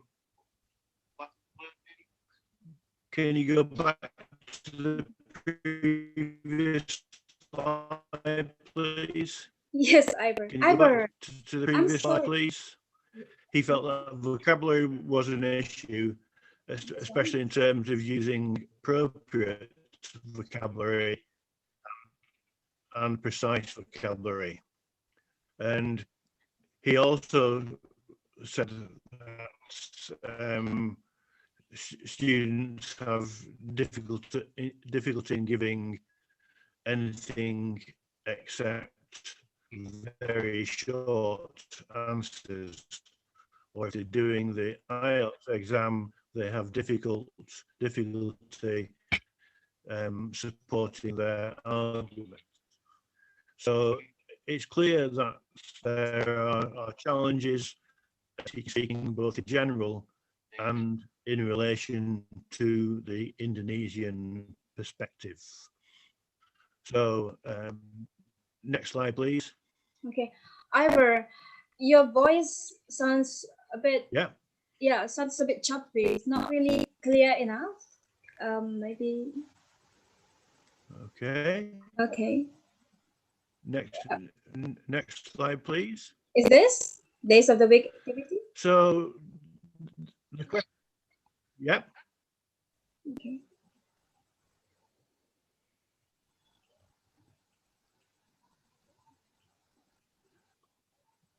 Would you like me to continue? Yeah. Okay. Sit here. We can't really hear you. Are you talking or not? Hello, Ivor. You there? Can we go back to the previous slides? Okay, this one? Can we go back to the previous slide, please? Not here. This one? This one? This one? Can we go back to the previous slide, please? The previous one? What is the title? Right. Is this Days of the Week activity? Which one, Ivor? Sorry. Is this? No, it's gone too far. It needs to go back. Back here? 2 slides. Sorry, what number, Ivor? What page you want me to show? Well, I'm not speaking. I'm not speaking because it's on the wrong slide. Okay, which? No, the one before, please. Is it right? No? The one before this one, please. Sorry, your voice is not really clear. Yeah. Please say yes if I. Yeah. Oh. Please say yes if I point the right slide. Okay. No. This one? This one. It's Okay. called scaffolding. Oh, scaffolding. This one? It's the one before. It's called scaffolding. It has picture on it. Say yes if I click the correct slide. Yeah, that's the one. No, wait. This one? Sorry. This one? It's the one. Number 8. Number 8. This is number 8. It's slide number 8. This is number 8. Right. Slide number 8. This is the slide number 8, Ivor. No. I'm clicking. Number 8 with a picture on it. Yes, there is a picture of it on it. No. Maybe 7, would it? This one? The previous. Please say yes. Yeah. If Yes. Yeah. Yes. So because learners are very shy about speaking,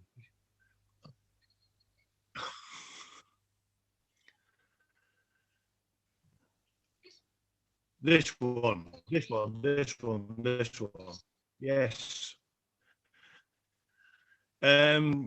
Because learners are, right, yes,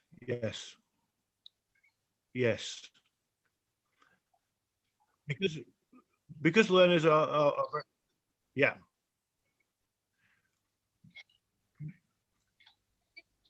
Yeah, because learners,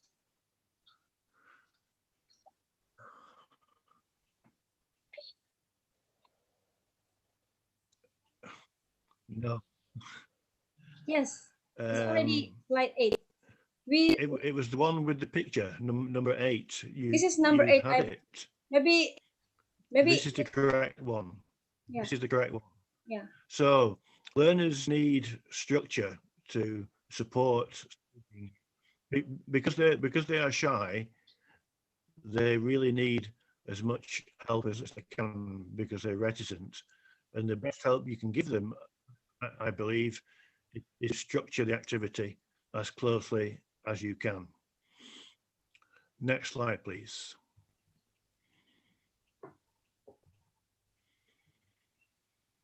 Slide number 9, please. This one is slide number 9. The next slide, please. Yeah. This is already number next. 9, please. Mm.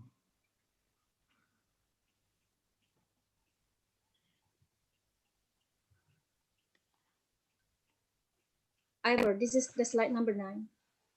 Maybe it reaches you quite. It reaches you quite light. So there are a number of things we can do. Yeah, there are a number of things we can do to make activities clearer or more productive.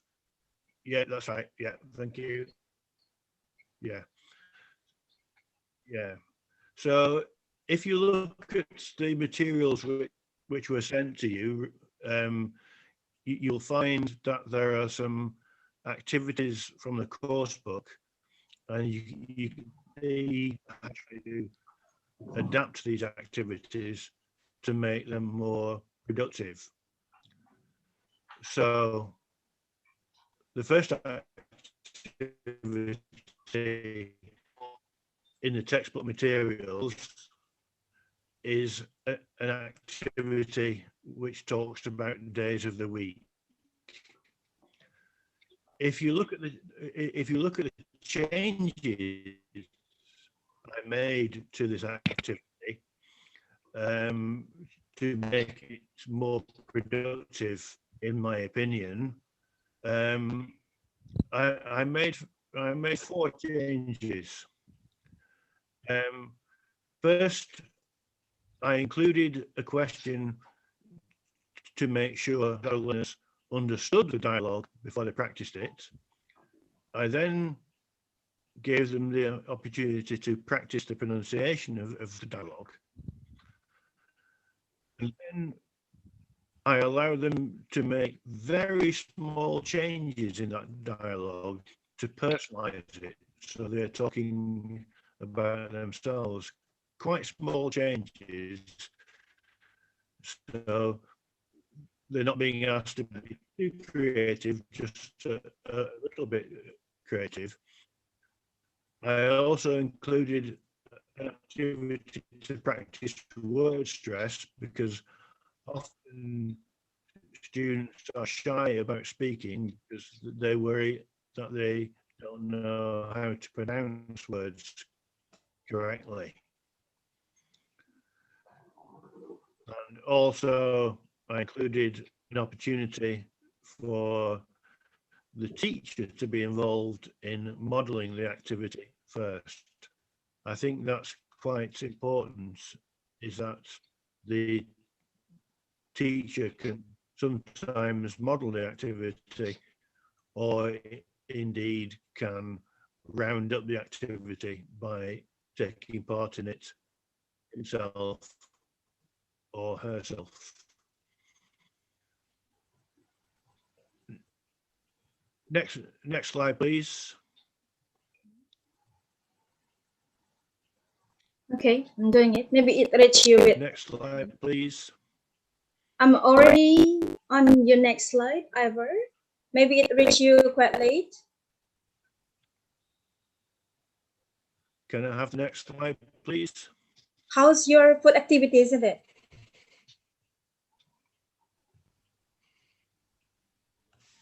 Is this?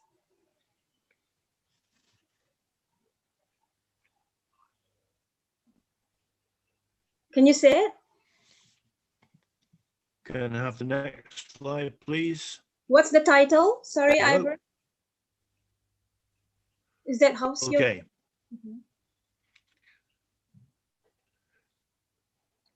Yes. Okay. So, thank you. That's good. That's good. Please stay. Please stay. Don't move. So the next activity, yeah. So this is another activity which is in the material. Yeah. This is another activity which is included in the materials I sent you. Yeah. And again, I have adapted. How's your food activity? Yeah, this is correct. This is correct. So, yeah. Again, you have this activity in your materials, and you have my adaptive version of this as well. And you'll see that I've made some similar changes to the adaptive activity to make the activity more successful. So in this case, I've included systematic pre-teaching of key vocabulary, which I think is important. I've also included pronunciation practice before they start activity. I've also provided a simple phrase structure to help them get the conversation started, so they have really strong support. Again, I've included the opportunity to personalize. They can talk about their own food preferences, and I've involved the teacher again, this time not at the start, but at the end to round up the activity. So again, small changes to the activity in the textbook, but sometimes I think small changes can make a big difference. So next slide, please. Okay. It will take a bit long to reach you, Ivor, but I'm in your next slide now.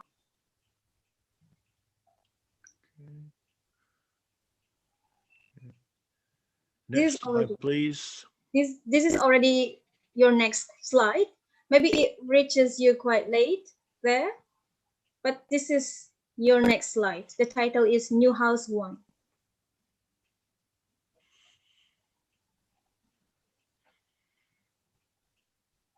Hello, is anyone there? Yes.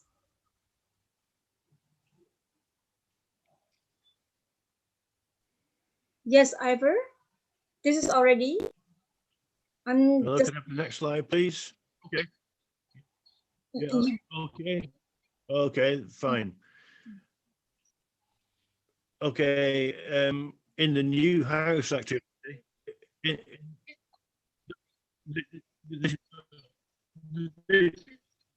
yeah, this is good, thank you. Yeah, this is good. This is good, thank you. Yeah. So again, this is an activity which you have in your materials from the course book and my adapted version. And you'll see that I've made similar changes to try to make it more successful, more accessible, and more productive. Yeah, this is good. So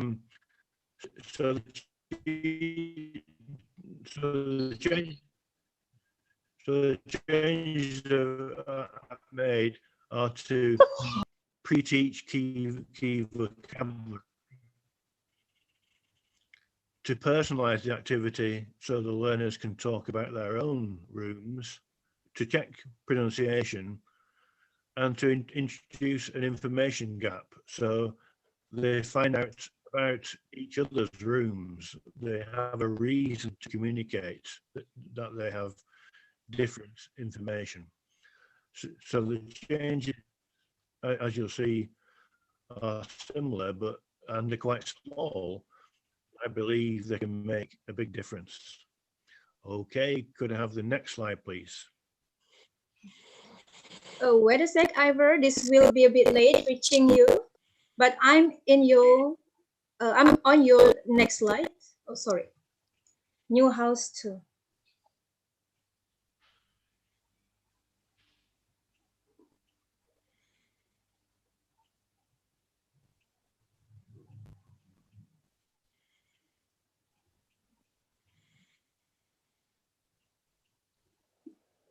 Yes, Ivor.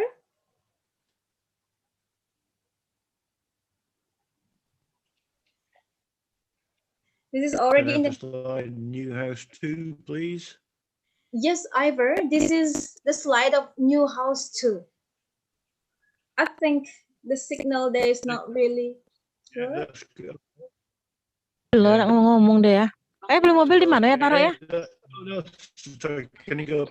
Yeah, okay. So you can see, again, I've made changes to the activity as it is in the course book. First of all, I've given them time to generate ideas before acting. And I think change can make a huge difference. It's a small change, but giving learners, yeah, this is correct. Yeah.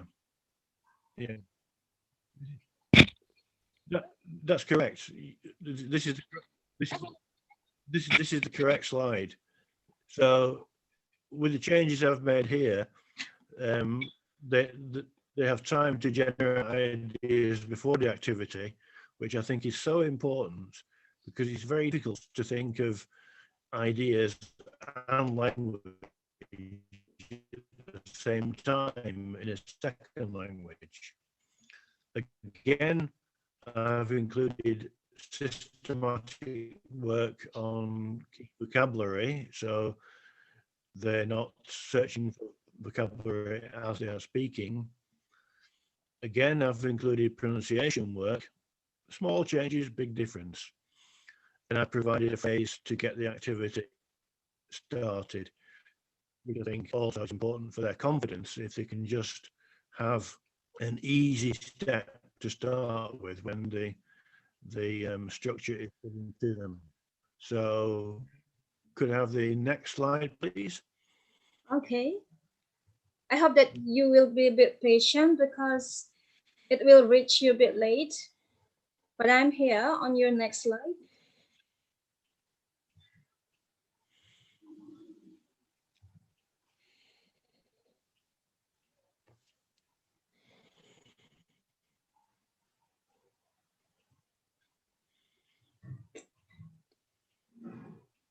Okay, I'm just waiting for the next slide. It's already there.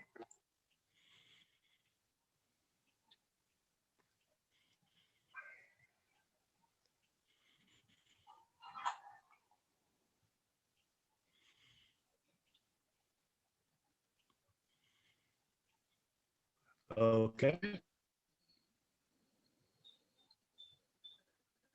Yeah. Yeah, okay. It's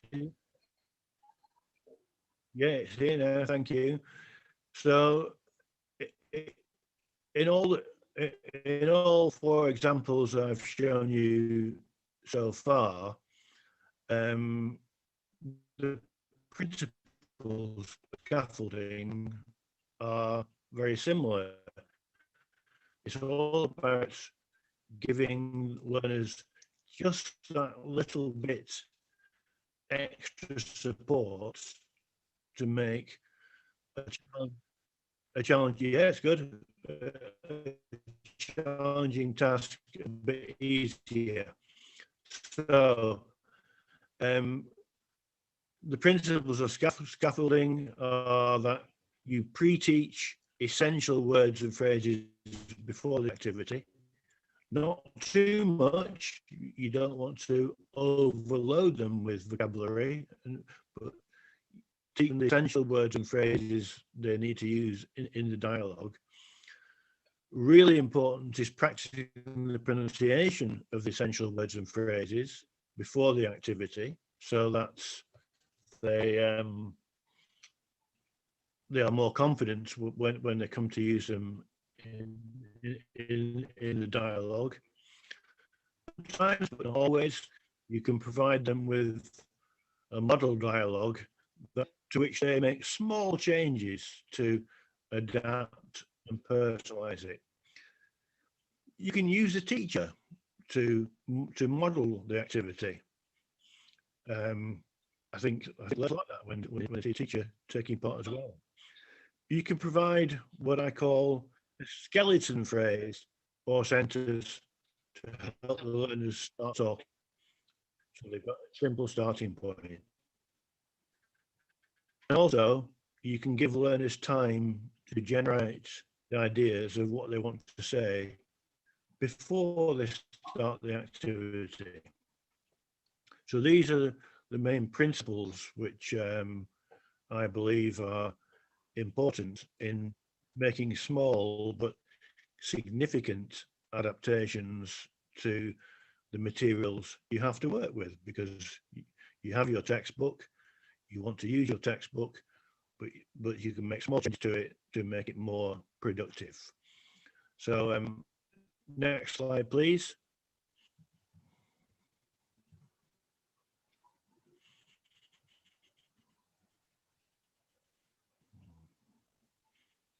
Yes, Ivor, this is already the next slide. All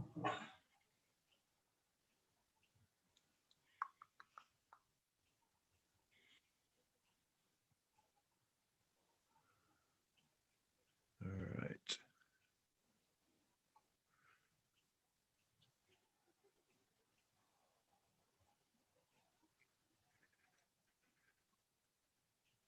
Yes, Ivor, you could talk now. This is in Indonesia. I think they have. Okay. Yeah, they have got your slide. It takes a long time for things to get from the UK to Indonesia. But you just could talk. They already, the slide is there. Thank you. Okay. Okay. So what I did was, this is right. Thank you. This is right. Thank you. Thank you. So what I did was, my Indonesian colleague Entik sent me these activities from the course book. I adapted the activities and sent them back to Entik and tried them out in the room. Yes. He tried, yeah, I am talking.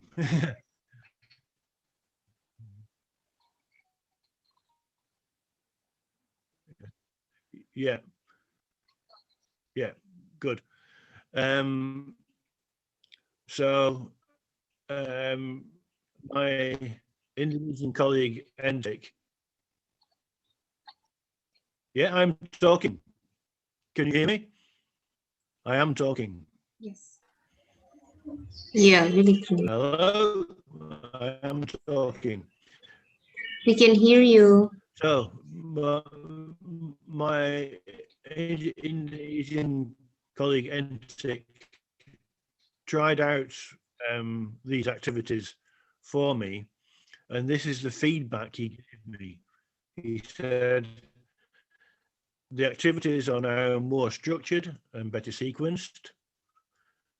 I also love how you put the teacher's role as a language model for the students to talk about the topic. So he appreciated the structure, he appreciated the sequence, and he appreciated the involvement of the teacher as well. He also said, I've talked to several tutors who use the material you adapted, and they think it's really helpful because it deals with procedures for teaching the lesson.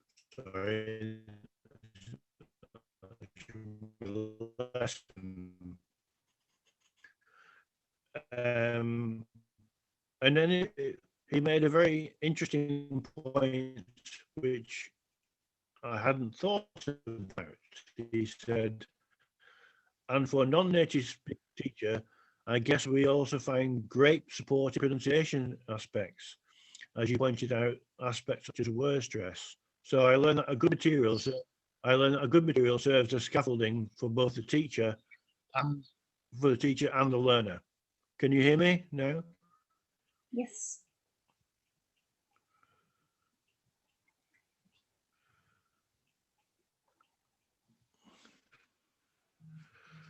Okay, what I've tried to do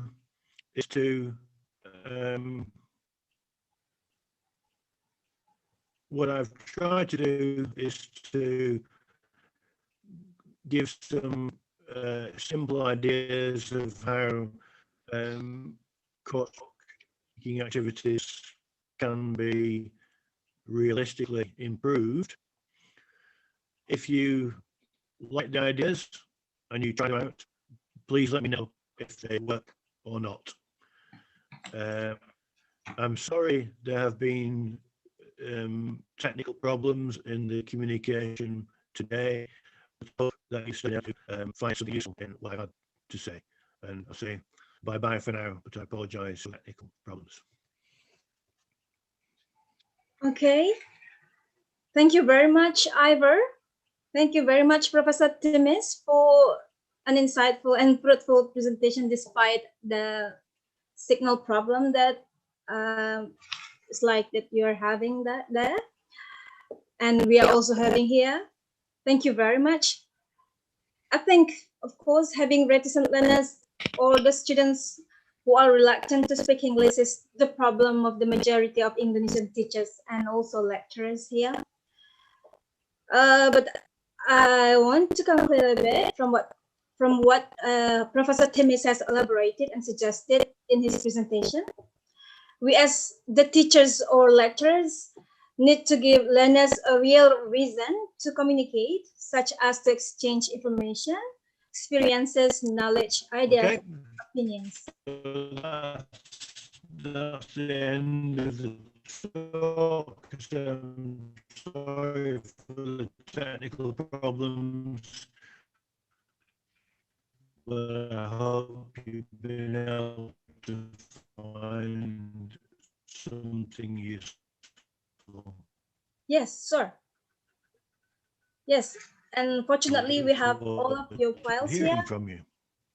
Yeah, sir. Your presentation is very worth it, and it's very insightful and fruitful. Only there was a signal problem. However, we still thank you very much. You're welcome. Yes, thank you very much.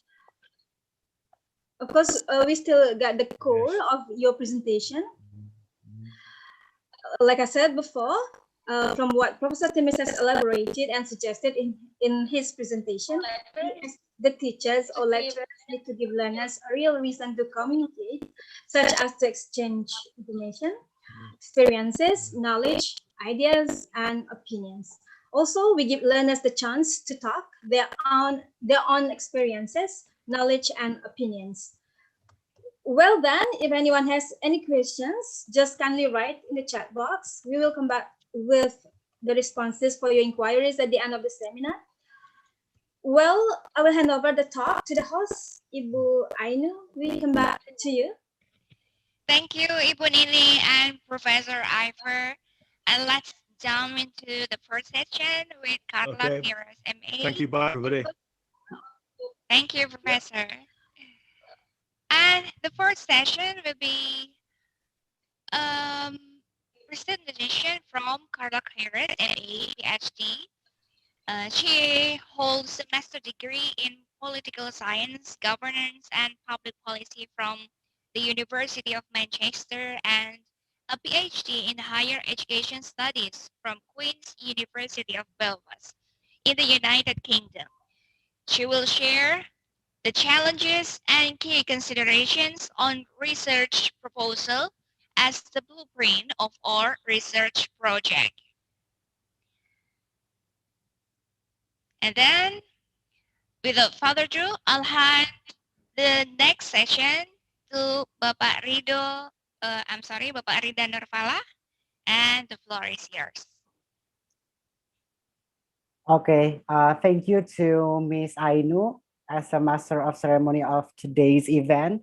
And also thank you to the Honorable Associate Professor Dr. Daniel Ginting as our president and also our speaker today. I mean, our president of IELA and also our speaker today, the Honorable Professor Ivor Timmis, the Honorable Gumawang Jati, and the Honorable Carla Queiroz, who will be our first speaker today. And the Honorable, all of the moderators, the Honorable Master of Ceremony, and also the Chair of the Steering Committee and all the committees, and my beloved one, but not one, I think it's so many, all of the audiences today. Thank you so much for joining us and still joining with us, even though there are a lot of problems that we faced before. Today is our third international virtual seminar and also launching IELA member and membership. So if you want to join with us, just call the number at the flyer. Maybe you can call and join with us. Now, I'm going as a fourth moderator. I'm going to share and present about our fourth speaker. But before that, I'd like to read about the curriculum vitae. Yep, this is the bio of curriculum vitae of the fourth speaker at the IELA third webinar, Carla Queiroz. About the education, she was graduated master's degree in political science, governance, and public policy from University of Manchester. She graduated PhD in higher education studies from Queen's University Belfast, UK. About the work and the experiences, she is managing director of the Higher Institute for Administration and Finances in Luanda, Angola. And Carla was the deputy director for the National Institute of Quality Assurance and Recognition of Studies in Higher Education in Angola at the Ministry of Higher Education. Carla has offered 20 years of experiences in managing and leading education and governance projects with non-governmental organization and development support agencies in Angola and South Africa.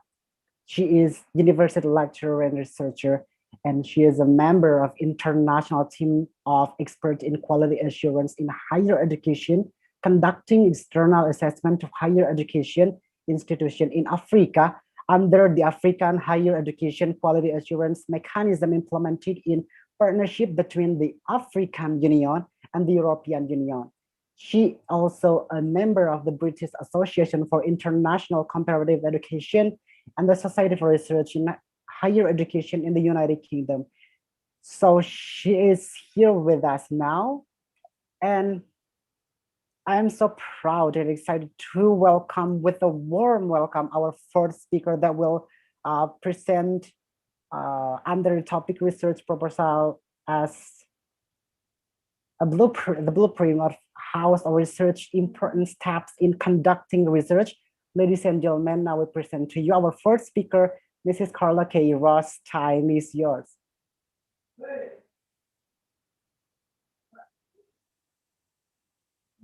Yep, sorry, Mrs. Carla, you still muted.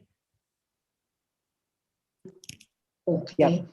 Good morning for your country. Good afternoon in Indonesia. But good morning to the people who are also listening to us in UK and in other parts of the world. It is a great pleasure to be here with all of you, professors, researchers, friends who are in a country that due to digitalization and globalization, we can now communicate and talk to each other.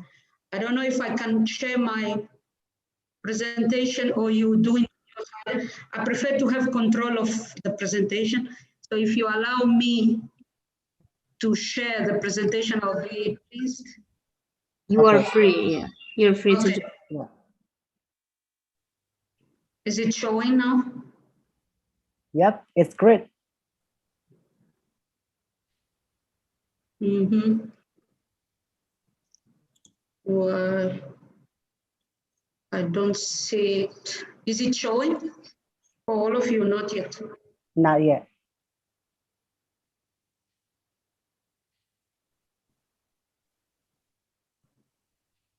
Where is my presentation?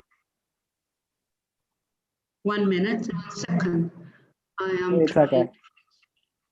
It's okay. We're still waiting for you. Let's try again. It is here open. Technology always give us some troubles. Yeah, sometimes it helps, but sometimes it becomes our problem. It's okay. It's fine. No, it's no longer showing in my. I'm trying to share my screen and it's not there. Mm-hmm. So can you share your presentation? No, sorry, Yep. sorry. It's not showing the presentation. Exactly. Can you give me the permission? I think you are not. You are permitted, Carla, please. Am I? The presentation is right here in front of me. Maybe you can share and you choose the Microsoft PowerPoint again.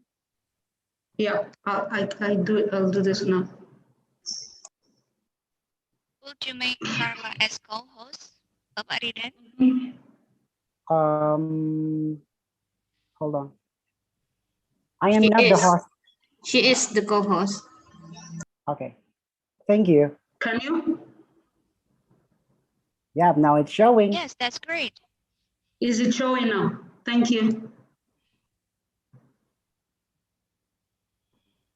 Okay, so my presentation is, as my colleague, thank you all again for this opportunity.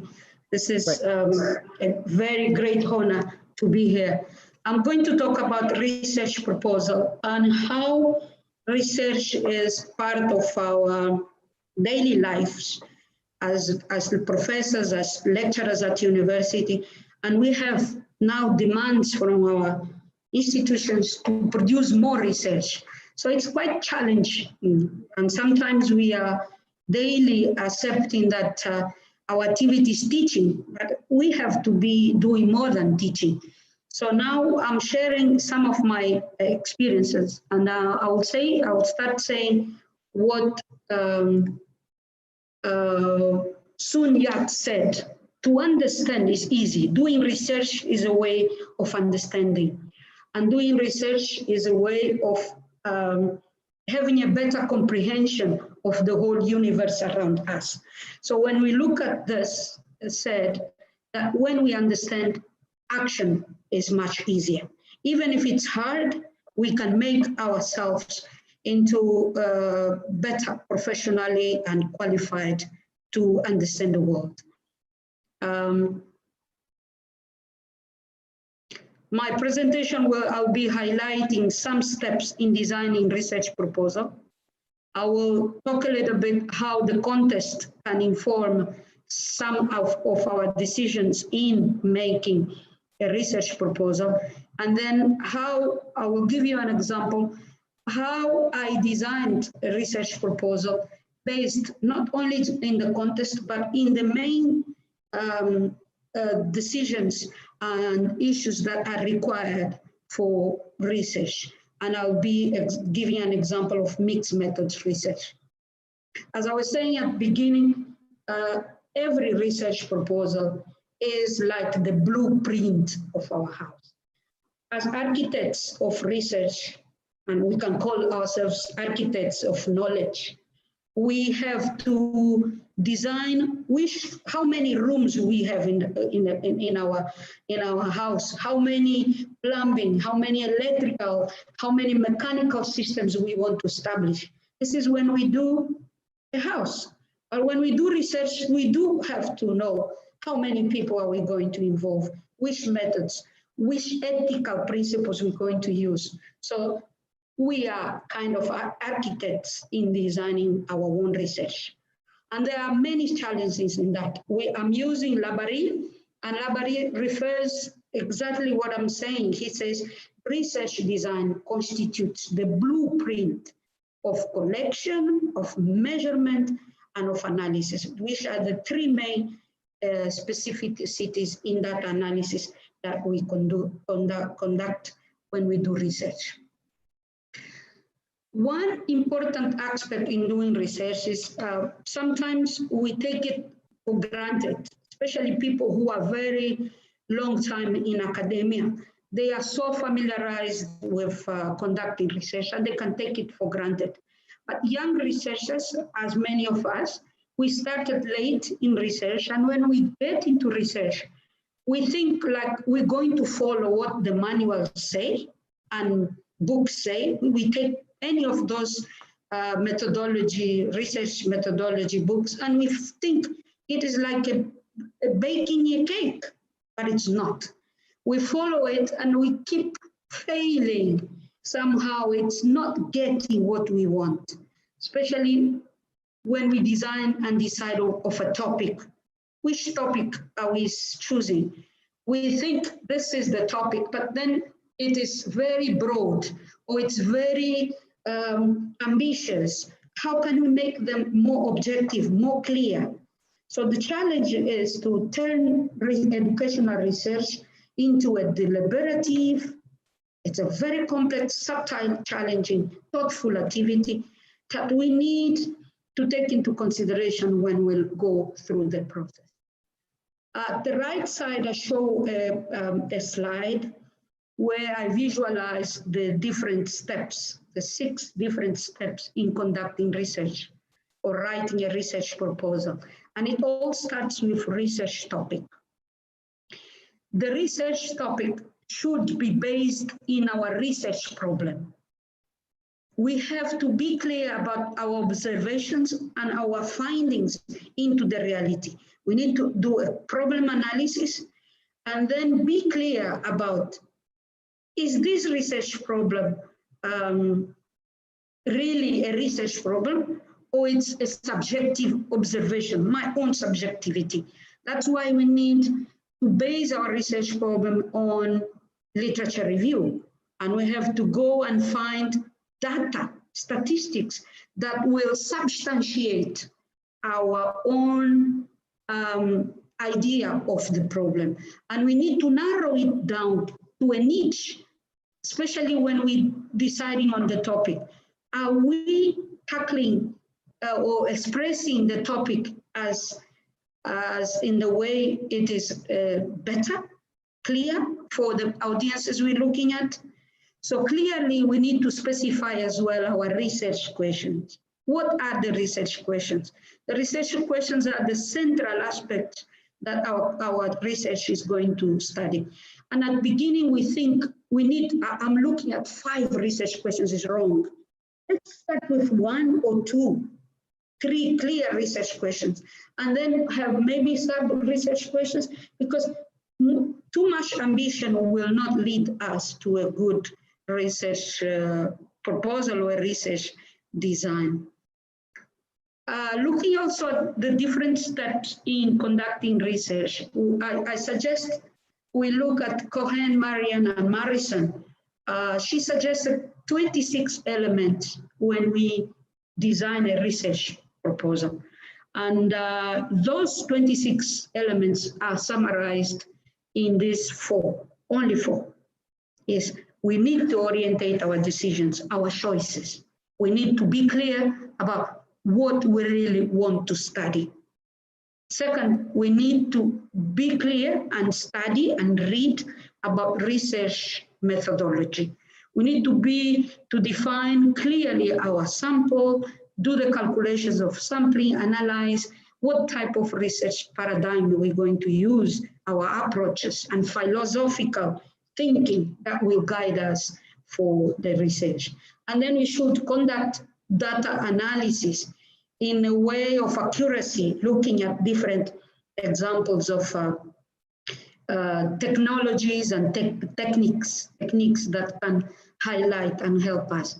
The last one is presenting and discussing our own findings based on the literature and the theory, on the philosophies and the sociology that is guiding our own study. But for me, the three key aspects is context analysis, is literature review, and is methods. If we clear on that, we are okay on our study. According to Cohen and Marian, there are many questions she asked, but I highlight these questions. Who wants our research? Is our research relevant? Or are we just writing something that may be important to our university, but it's not important to our country? It's not important to many other people. So it's better that we look at this. Who wants our research? Who will own our research? What ethical principles are we using in our research? And then look at the different types of methods. I suggest reading Creswell and Creswell as one, for me, one of the best in defining the different types of research methods. And he speaks about qualitative research methods, quantitative, and mixed methods research. I will, in the following slides, present how I used mixed methods research to explore the concept of student engagement using different analysis, especially the ones produced in United States by George Koo and other important researchers in United States. For example, I would say to all of you that my topic changed maybe more than 10 times. So the topic of our research is never fixed. It changes along our research. When we do it, it goes and goes and it changes. It's not fixed. Because when we write our research questions, we then go back to our research topic. Is this research topic aligned with the research question? And then we go back to our theory. Is the theory really okay informing my topics? So topics are not fixed. The second issue is the research problem. It's very difficult. It looks like it's easy to formulate them. We say, oh no, we know the reality we are living in. So I know that schools, students are having difficulties. There are so many learning problems. No, we need to know how to formulate the research question in order to justify the type of study we're doing. For example, I looked at what Coates said, that in higher education, most determinations are done when leaders of university make decisions at universities. They don't look at student engagement. How are they having the conditions to study appropriately? So that may be one of the main reasons some of our schools do not follow specifically all the needs of students, and students still fail at our schools. But I had so many other, and I will not take so much time explaining that. It's just to give you an idea. How I articulated my research questions. I tried to find, and it was a very long process, I tried to decide on what could be linked to my topic, but also linked to the theory I found.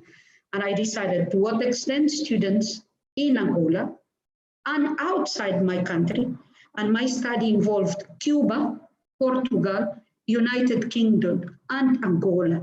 So I had to travel to the whole 4 countries. I went back and forth, and I conducted 1,000, as you can see, 1,010 survey questions, questionnaires, and I applied 43 interviews. So I interviewed 43 students in the 4 countries, traveling from one to another city, those places, and then I did I applied the questionnaires. And the other thing was, the questionnaire was giving me an answer on quantitative issues. I would say it gave me findings, very relevant findings, comparing the 2 groups that I was using. But it was not sufficient to analyze the problem, because I said, I know that 80% or 40% of students in Angola were less engaged in academic learning, for example, than students in UK and in Portugal. My question was, why? What was going on in one place and in another place that could help me understand the problem in a broader sense? So the colleagues, the questioning is, always when we do research, we are questioning. So I use what Queiroz call convergent, parallel, mixed methods research, which is a way of, you start with a quantitative study, then you do a qualitative study, and you merge the analysis, and that the merging comes to compare our data one to another. We do an interpretation of the findings, and then we come up with a broader discussion that gives us the knowledge or the answers to the problems we were looking for.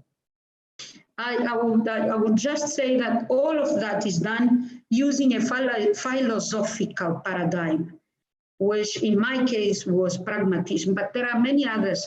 Critical theory is another paradigm, but I didn't use a critical theory. I used pragmatism, and based mostly on Tedui and Kashkori, Descombi, and Crosley as well. Those were fundamental to my study. I'm just getting lower battery, so now it's okay. Yeah.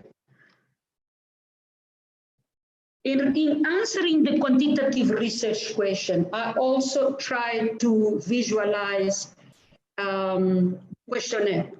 So I tried to find many different questionnaires, standardized questionnaires done in other countries. And that's when I came up with this student engagement questionnaire developed in United States of America by Indiana University, completed by more than 10 million students all over the world. So I said this questionnaire could be relevant, and I adapted the questionnaire. So the questionnaire developed was 115 variables, 18 variables on demographic information, 97 on learning and academic and quality learning. And that questionnaire was designed, I designed it in this structure, using SPSS as the main software or computerized system to support. I analyzed 9 psychometric scales, and they all helped me structure my work in 2 dimensions. So in one side, I analyzed individual dimension of learning, and the second, I analyzed individual institutional dimension of learning. For example, if we talk about quality teaching, which was one of the main problems highlighted by the students, quality teaching I analyzed it in 4 different items, and learning resources, for example, there were 10 items, etc., just for you to have an idea. For answering the quantitative side of my research, I put too much attention to a method called thematic analysis. Some call it applied thematic analysis. And thematic analysis helped me to conduct a rigorous inductive procedure to identify themes, the different themes. And I came up with 5 themes extracted from more than 25 hours of transcriptions and from the 43 interviews. So the transcriptions were probably more than 40 pages or 100 pages of transcript materials. And all used a software called M.Vivo, which is another software I had to learn how to use it, go to training, exercise it by myself and learn, and as a way to generate units of meaning, classify them, categorize them as a process. The qualitative analysis is very complicated, complex. It's not a really way forward. So I use a coding structure that initiated with 85 nodes or child nodes. I turned them into 20 categories, and then it turned down to 5 different teams. So it's a very process that comes from what is called inductive reasoning, which is from what the students gave me to deductive, so using what the theory was telling. So that was a merge of things. To conclude my presentation, I would say the success of any research project rests fundamentally in self-discipline, in the ethical norms, applying those ethical norms very carefully, and a very dedicated process of work, hard working. The second issue I would say is we learn in this process, it took me 4 years to learn that we have to go navigate into loneliness and find the nights as the best companies for us to read, to talk to ourselves, to talk to the books and understand our books. And then it is a very reflective process where we use concept maps, mind maps, sketches.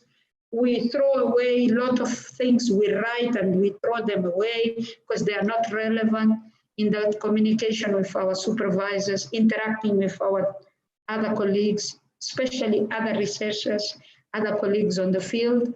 And the last one, there is a need for a very strong confidence and determination in our side.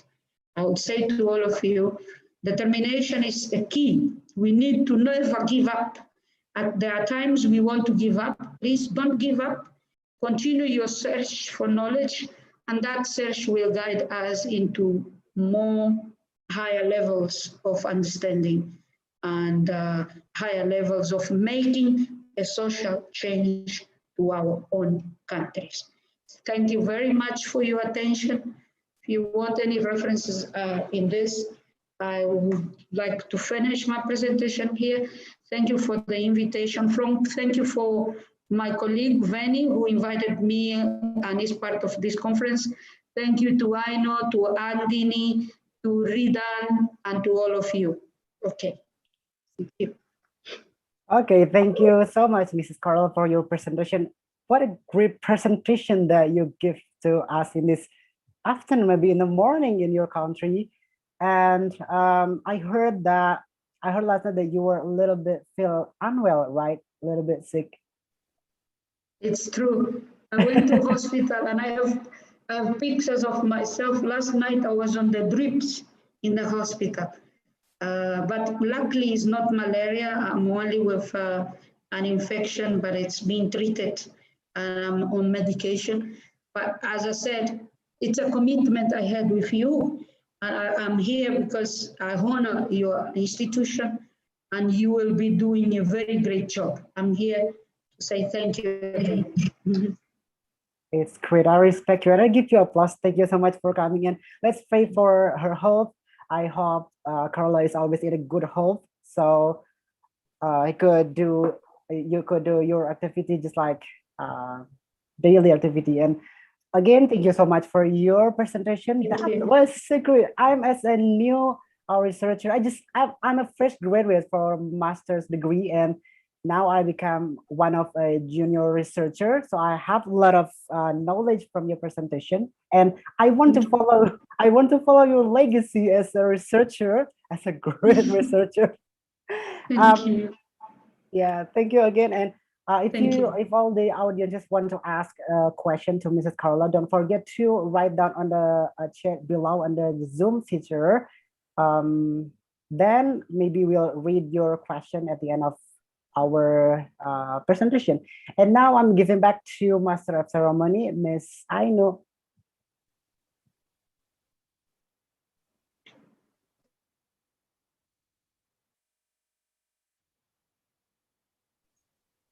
Yep, Miss Ainu, are you there?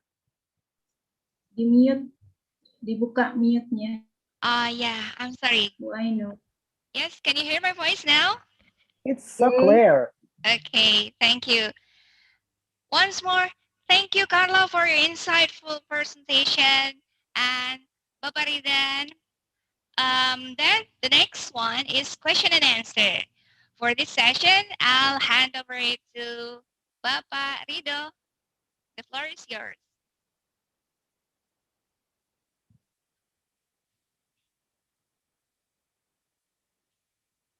Bapak Rido, you need to unmute. Okay, thank you. Thank you, Miss Ainu. Can you hear my voice? Hello, do I know? Very clear, yes, Bapak. That's great. Okay, very clear. Okay, thank you. Okay, everyone, there was great and enlightening presentation as well as excellent performance from our 4 awesome speakers we have today. Mr. Gumawang with his artificial intelligence and writing, Mr. Ginting with his emergency remote teaching, interplay of technology and cognitive load, and Prof. Ivor with encouraging learners to talk in the classroom. And the last one was Carla with her research proposal as the blueprint for our research. Actually, there are some good questions we received on the chat box, which are addressed to our speakers here. Let me read some of those questions, and please, for the speakers, could you please respond to their questions?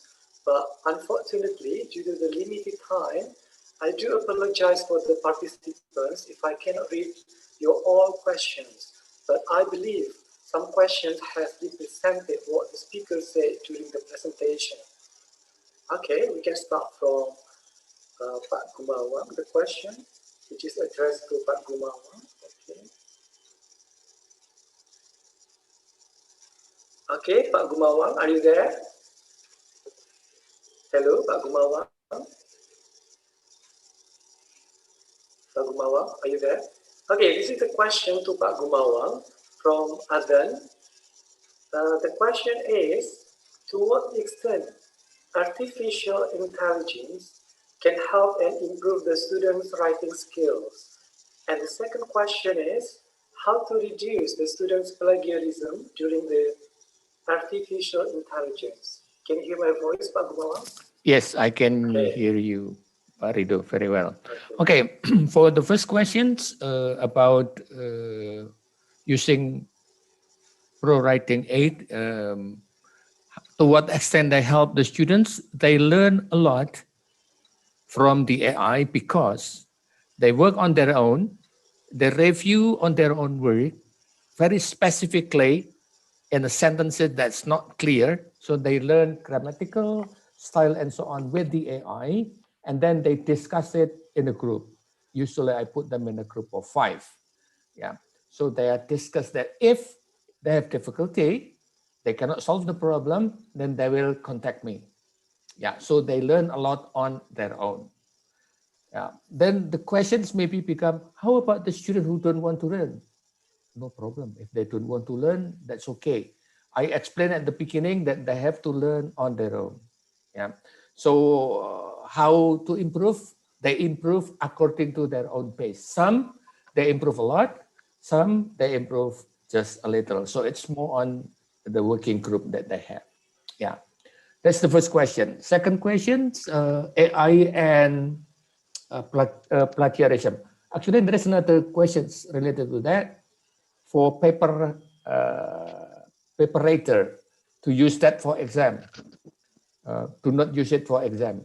If the student use paper writer for exam, because right now is working or studying from home, then you will recognize that right away, because it's not human who wrote that, but it's a robot. So you have to try it first so that you can see what's the difference between human writing and AI writing. There are big difference. Yeah, we don't have time to talk about that in detail of that, but try it and you will know right away. And the second question is about plagiarism. It's the same. What is stated in the paragraph, for example, from essay board, it's robotic. It's from a newspaper. It's from somewhere else. It's not personalized. So if you ask question personalized, put in a real context of Indonesia or real context of a certain place, then that will avoid the plagiarism. The student will get the exposure of ideas, yeah, but they cannot say, this is my idea. Not that way. And also you will learn, or the teacher will learn how to create questions later on, so that the students will not copy from other opinion. If your question is only what, they will steal it from the internet. How, they will steal it from the internet. Yeah, what and how and why, maybe they will steal it from the internet. So avoid those questions. Yeah, that's to avoid the plagiarism. That's my answer. One point, AI is not for exam. AI will accompany the students to learn. AI will help the teacher, yeah, to reduce the workload. Just that at the moment. Yeah. Thank you very much. Okay. Back to you, That Pak was Rido. awesome, Pak Gumawang. And the last question is from, I don't know, who is it? The question is the draft the student would put into prowritingid.com, the one from the suggestion from Easy It, or they need to modify it first? And the second one is, what do you think if we use Preparator for exams? Just a thought from the questioner. Okay, can you get it? Or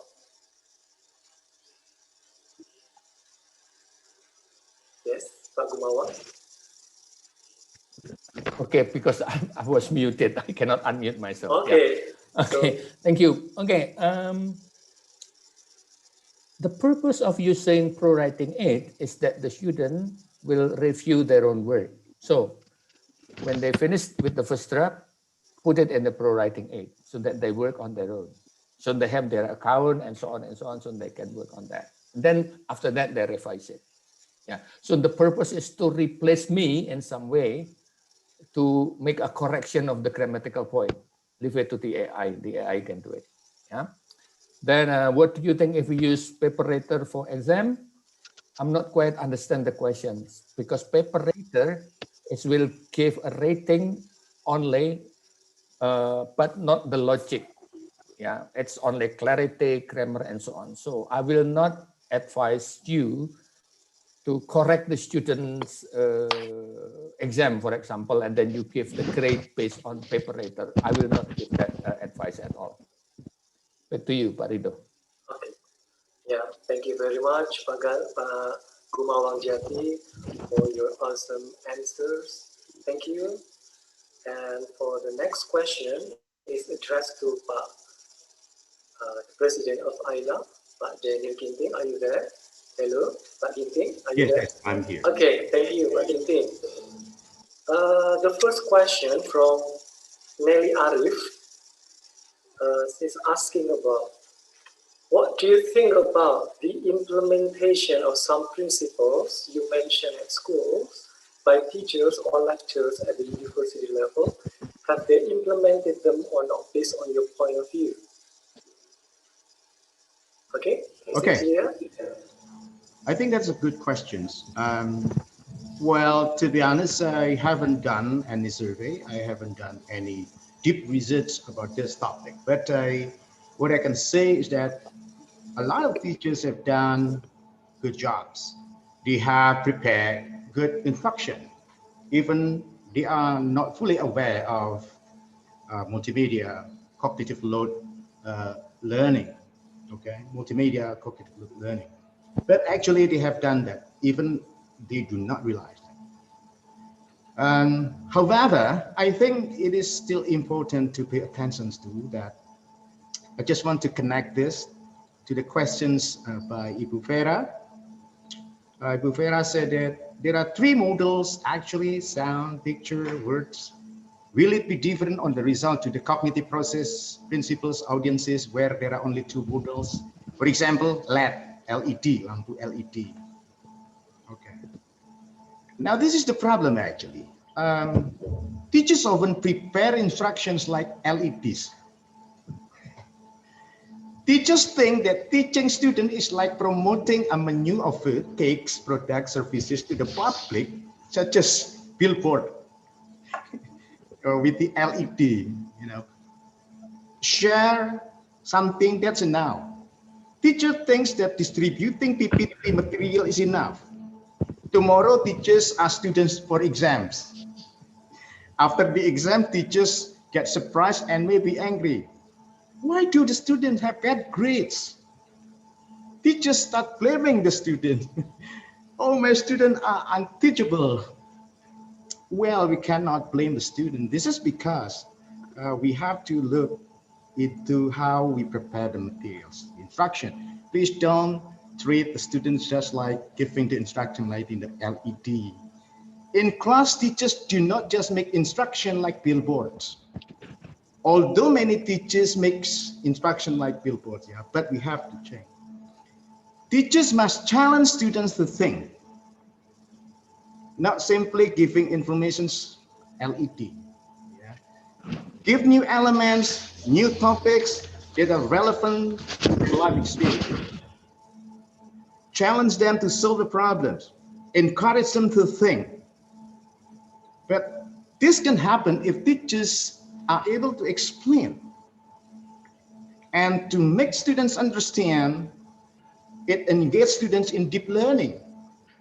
And in order to have a deep learning, teachers have to pay attention how to connect their prior knowledge with the new elements to learn.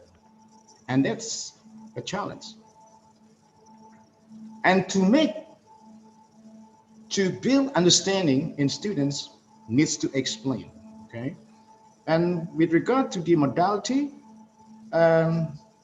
it's going to be useful if teachers can make use of text, okay, or images, but with audio narration.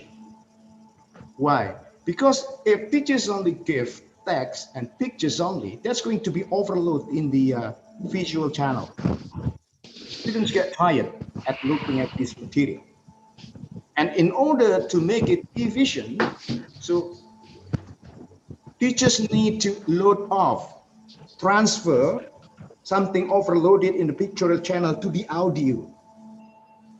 So teachers need to explain.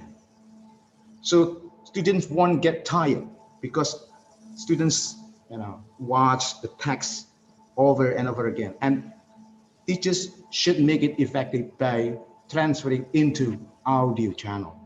Explain that using narration. Okay.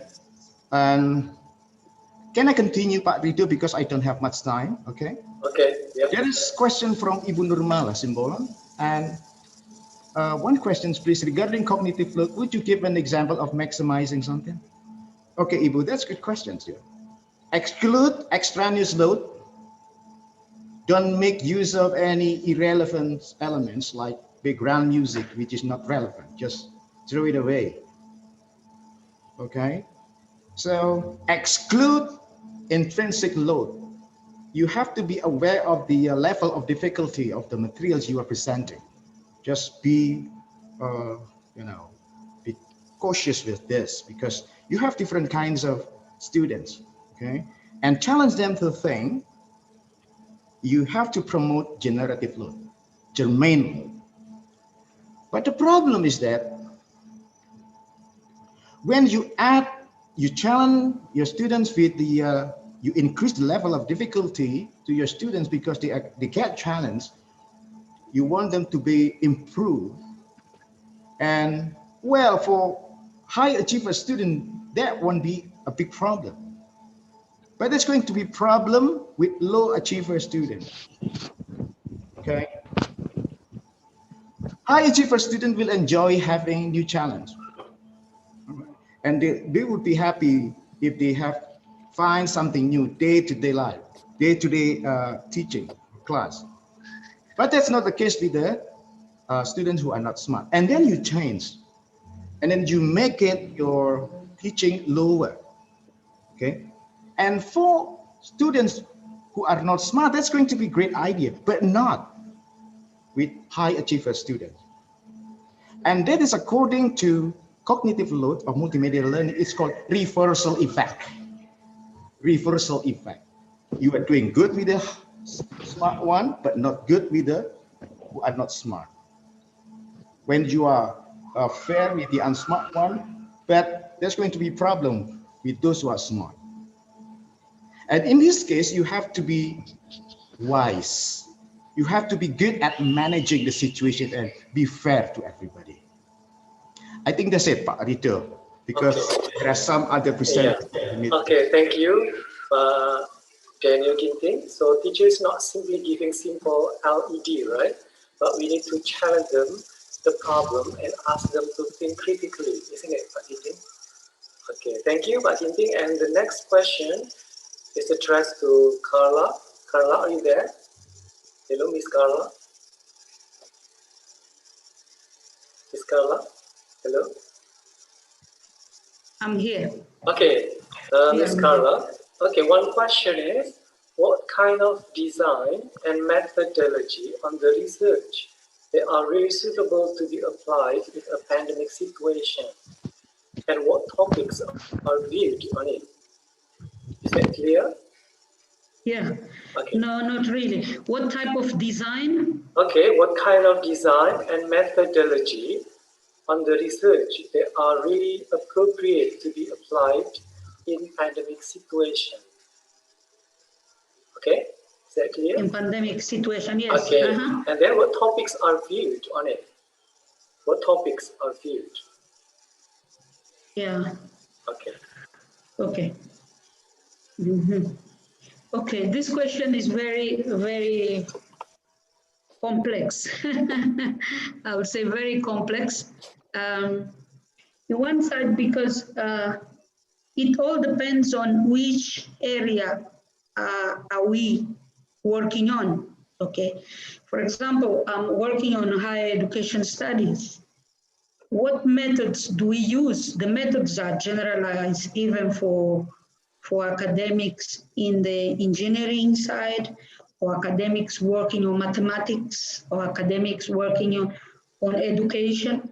We all on social science economists, we all need to look at research methods as standard. Methodology of research is standard. Unless like medicine or some other sciences, they use experiments, they use laboratory, other kinds of research.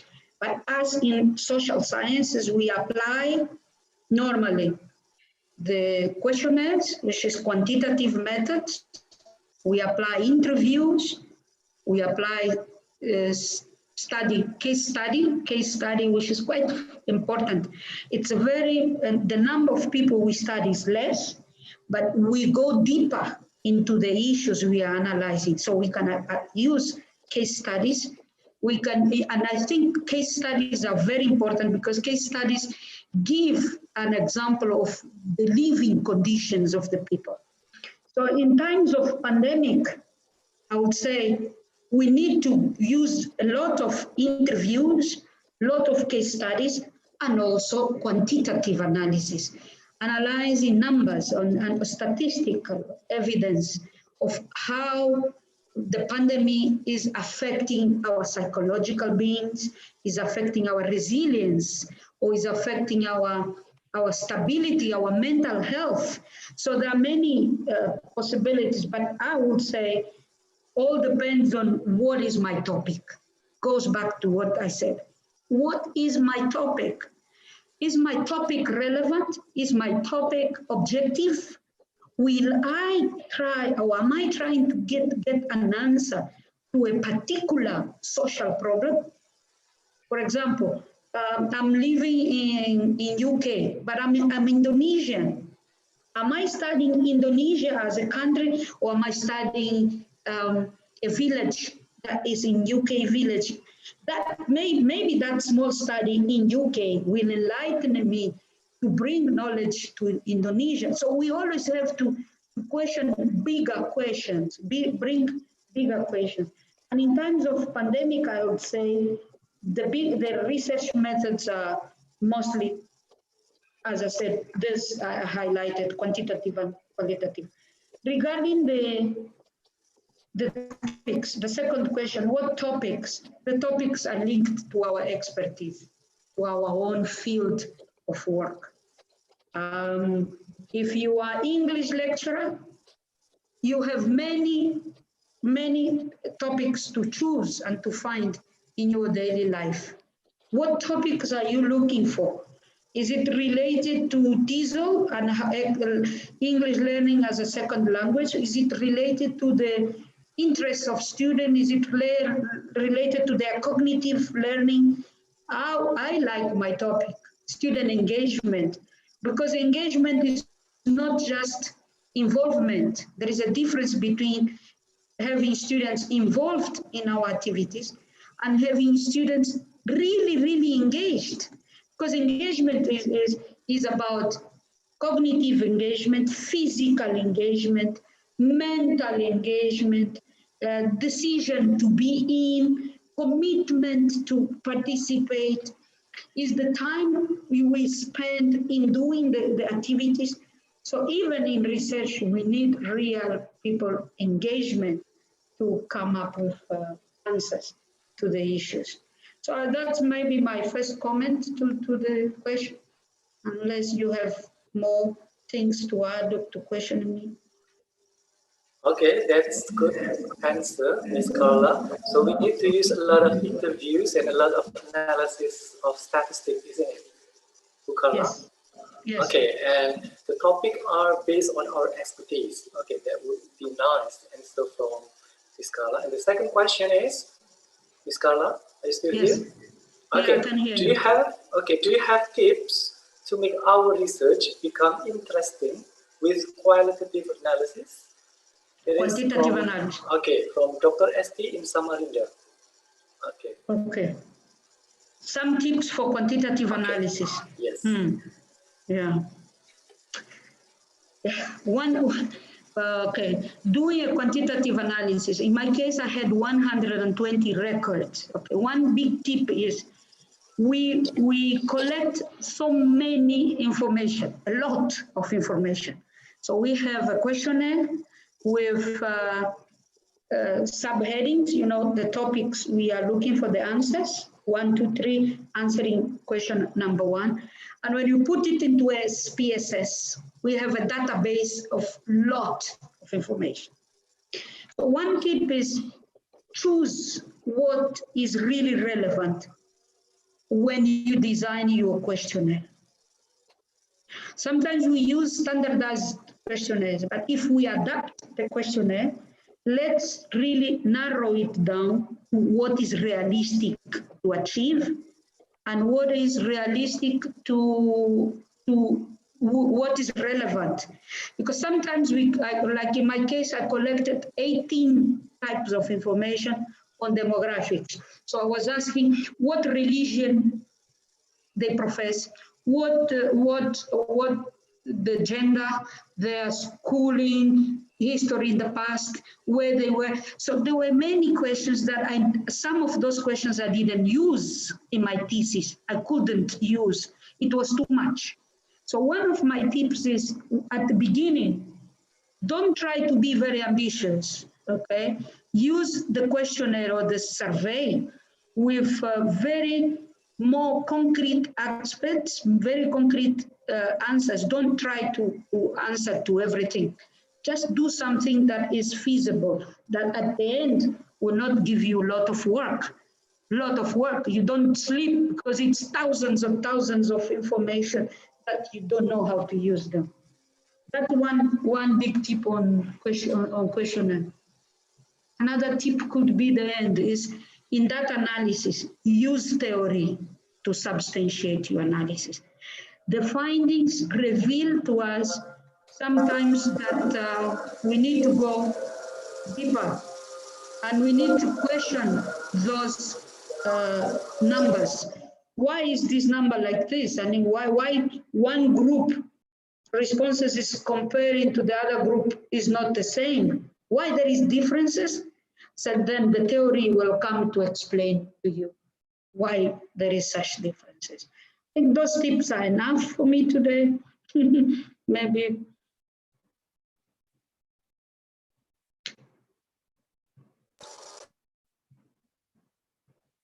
I don't hear you.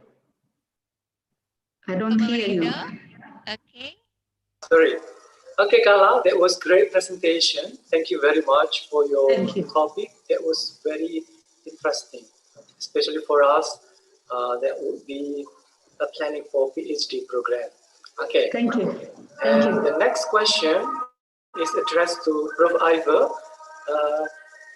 Would you please email Prof. Ivor if you have got some questions, so you can. Bu Ainu, can you share the link or share the email on the contact of Prof. Ivor? Sure. On We chat have box? sent it through the chat Okay. box. So Okay. everyone who wants to ask Professor Ivor can email him. Okay, so everyone, do not hesitate to contact Prof. Ivor if you have got lots of questions. He will be very happy to answer all of you. So everyone, thank you very much. So come back to you, the MC. Okay. Okay. Thank you, Bapak Rido, and thank you for all the presenters today for sharing their expertise in this international virtual webinar.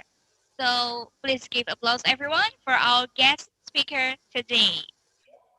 And now our audience will have an opportunity to receive a digital badge for your participation.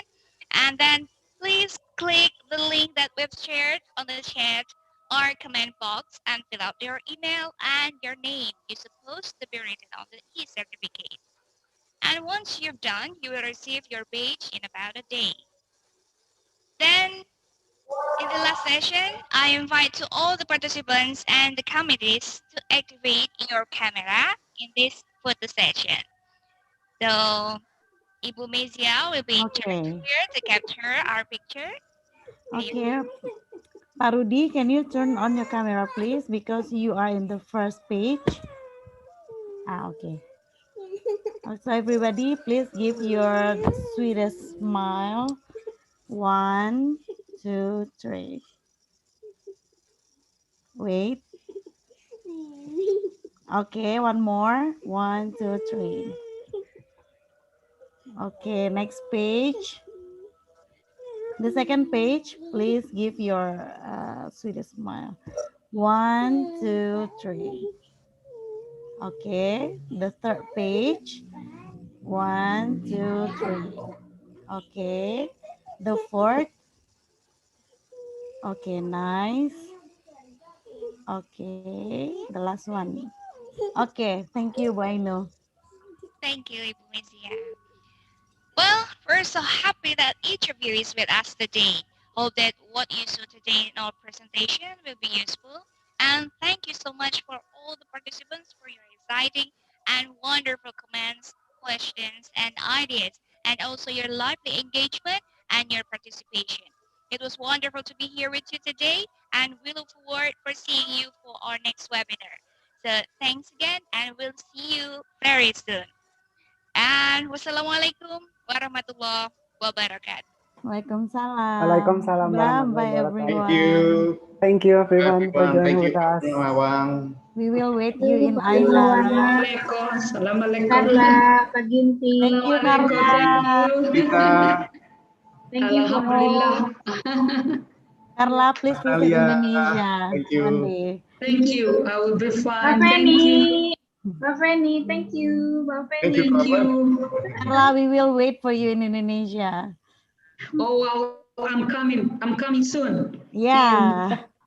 Let COVID finish and we Let will COVID finish. invite you Okay. to Angola. Come to Yeah. Thank Yeah. you. And to Bye. all guest presenters and all the committees, I hope you stand by here. Best. The best for you. Bye. Thank you, Carla. Thank you everyone. Bye-bye. Thank you, Carla. Bye-bye. Thank you a lot, Carla. And to all the Noah. Thank you, Pak Ginting. Where is our president? You're here, right? President is here. He's not here. President is here. Oh, it's here. Okay. Thank you, Pak Gumawang Jati. Pak Gumawang. Thank you, Pak Gumawang.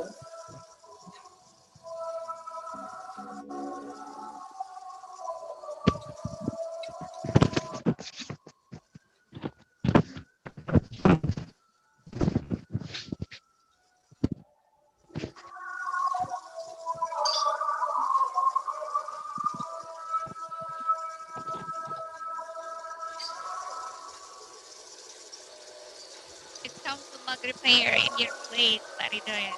Okay, yeah.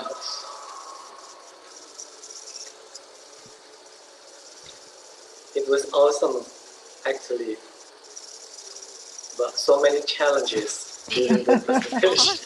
Technical problem. Yeah, so many technical problems. Unpredictable.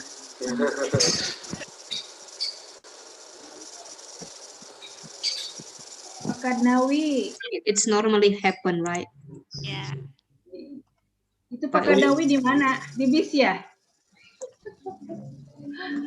Pak Kadnawi dari bis ya? Mau kemana tuh Bapak? Bu Nining, I muted. Yeah, Oh, thank you're you very muted. much. Okay, sorry Bu Neneng. Okay, Bu Neneng ready.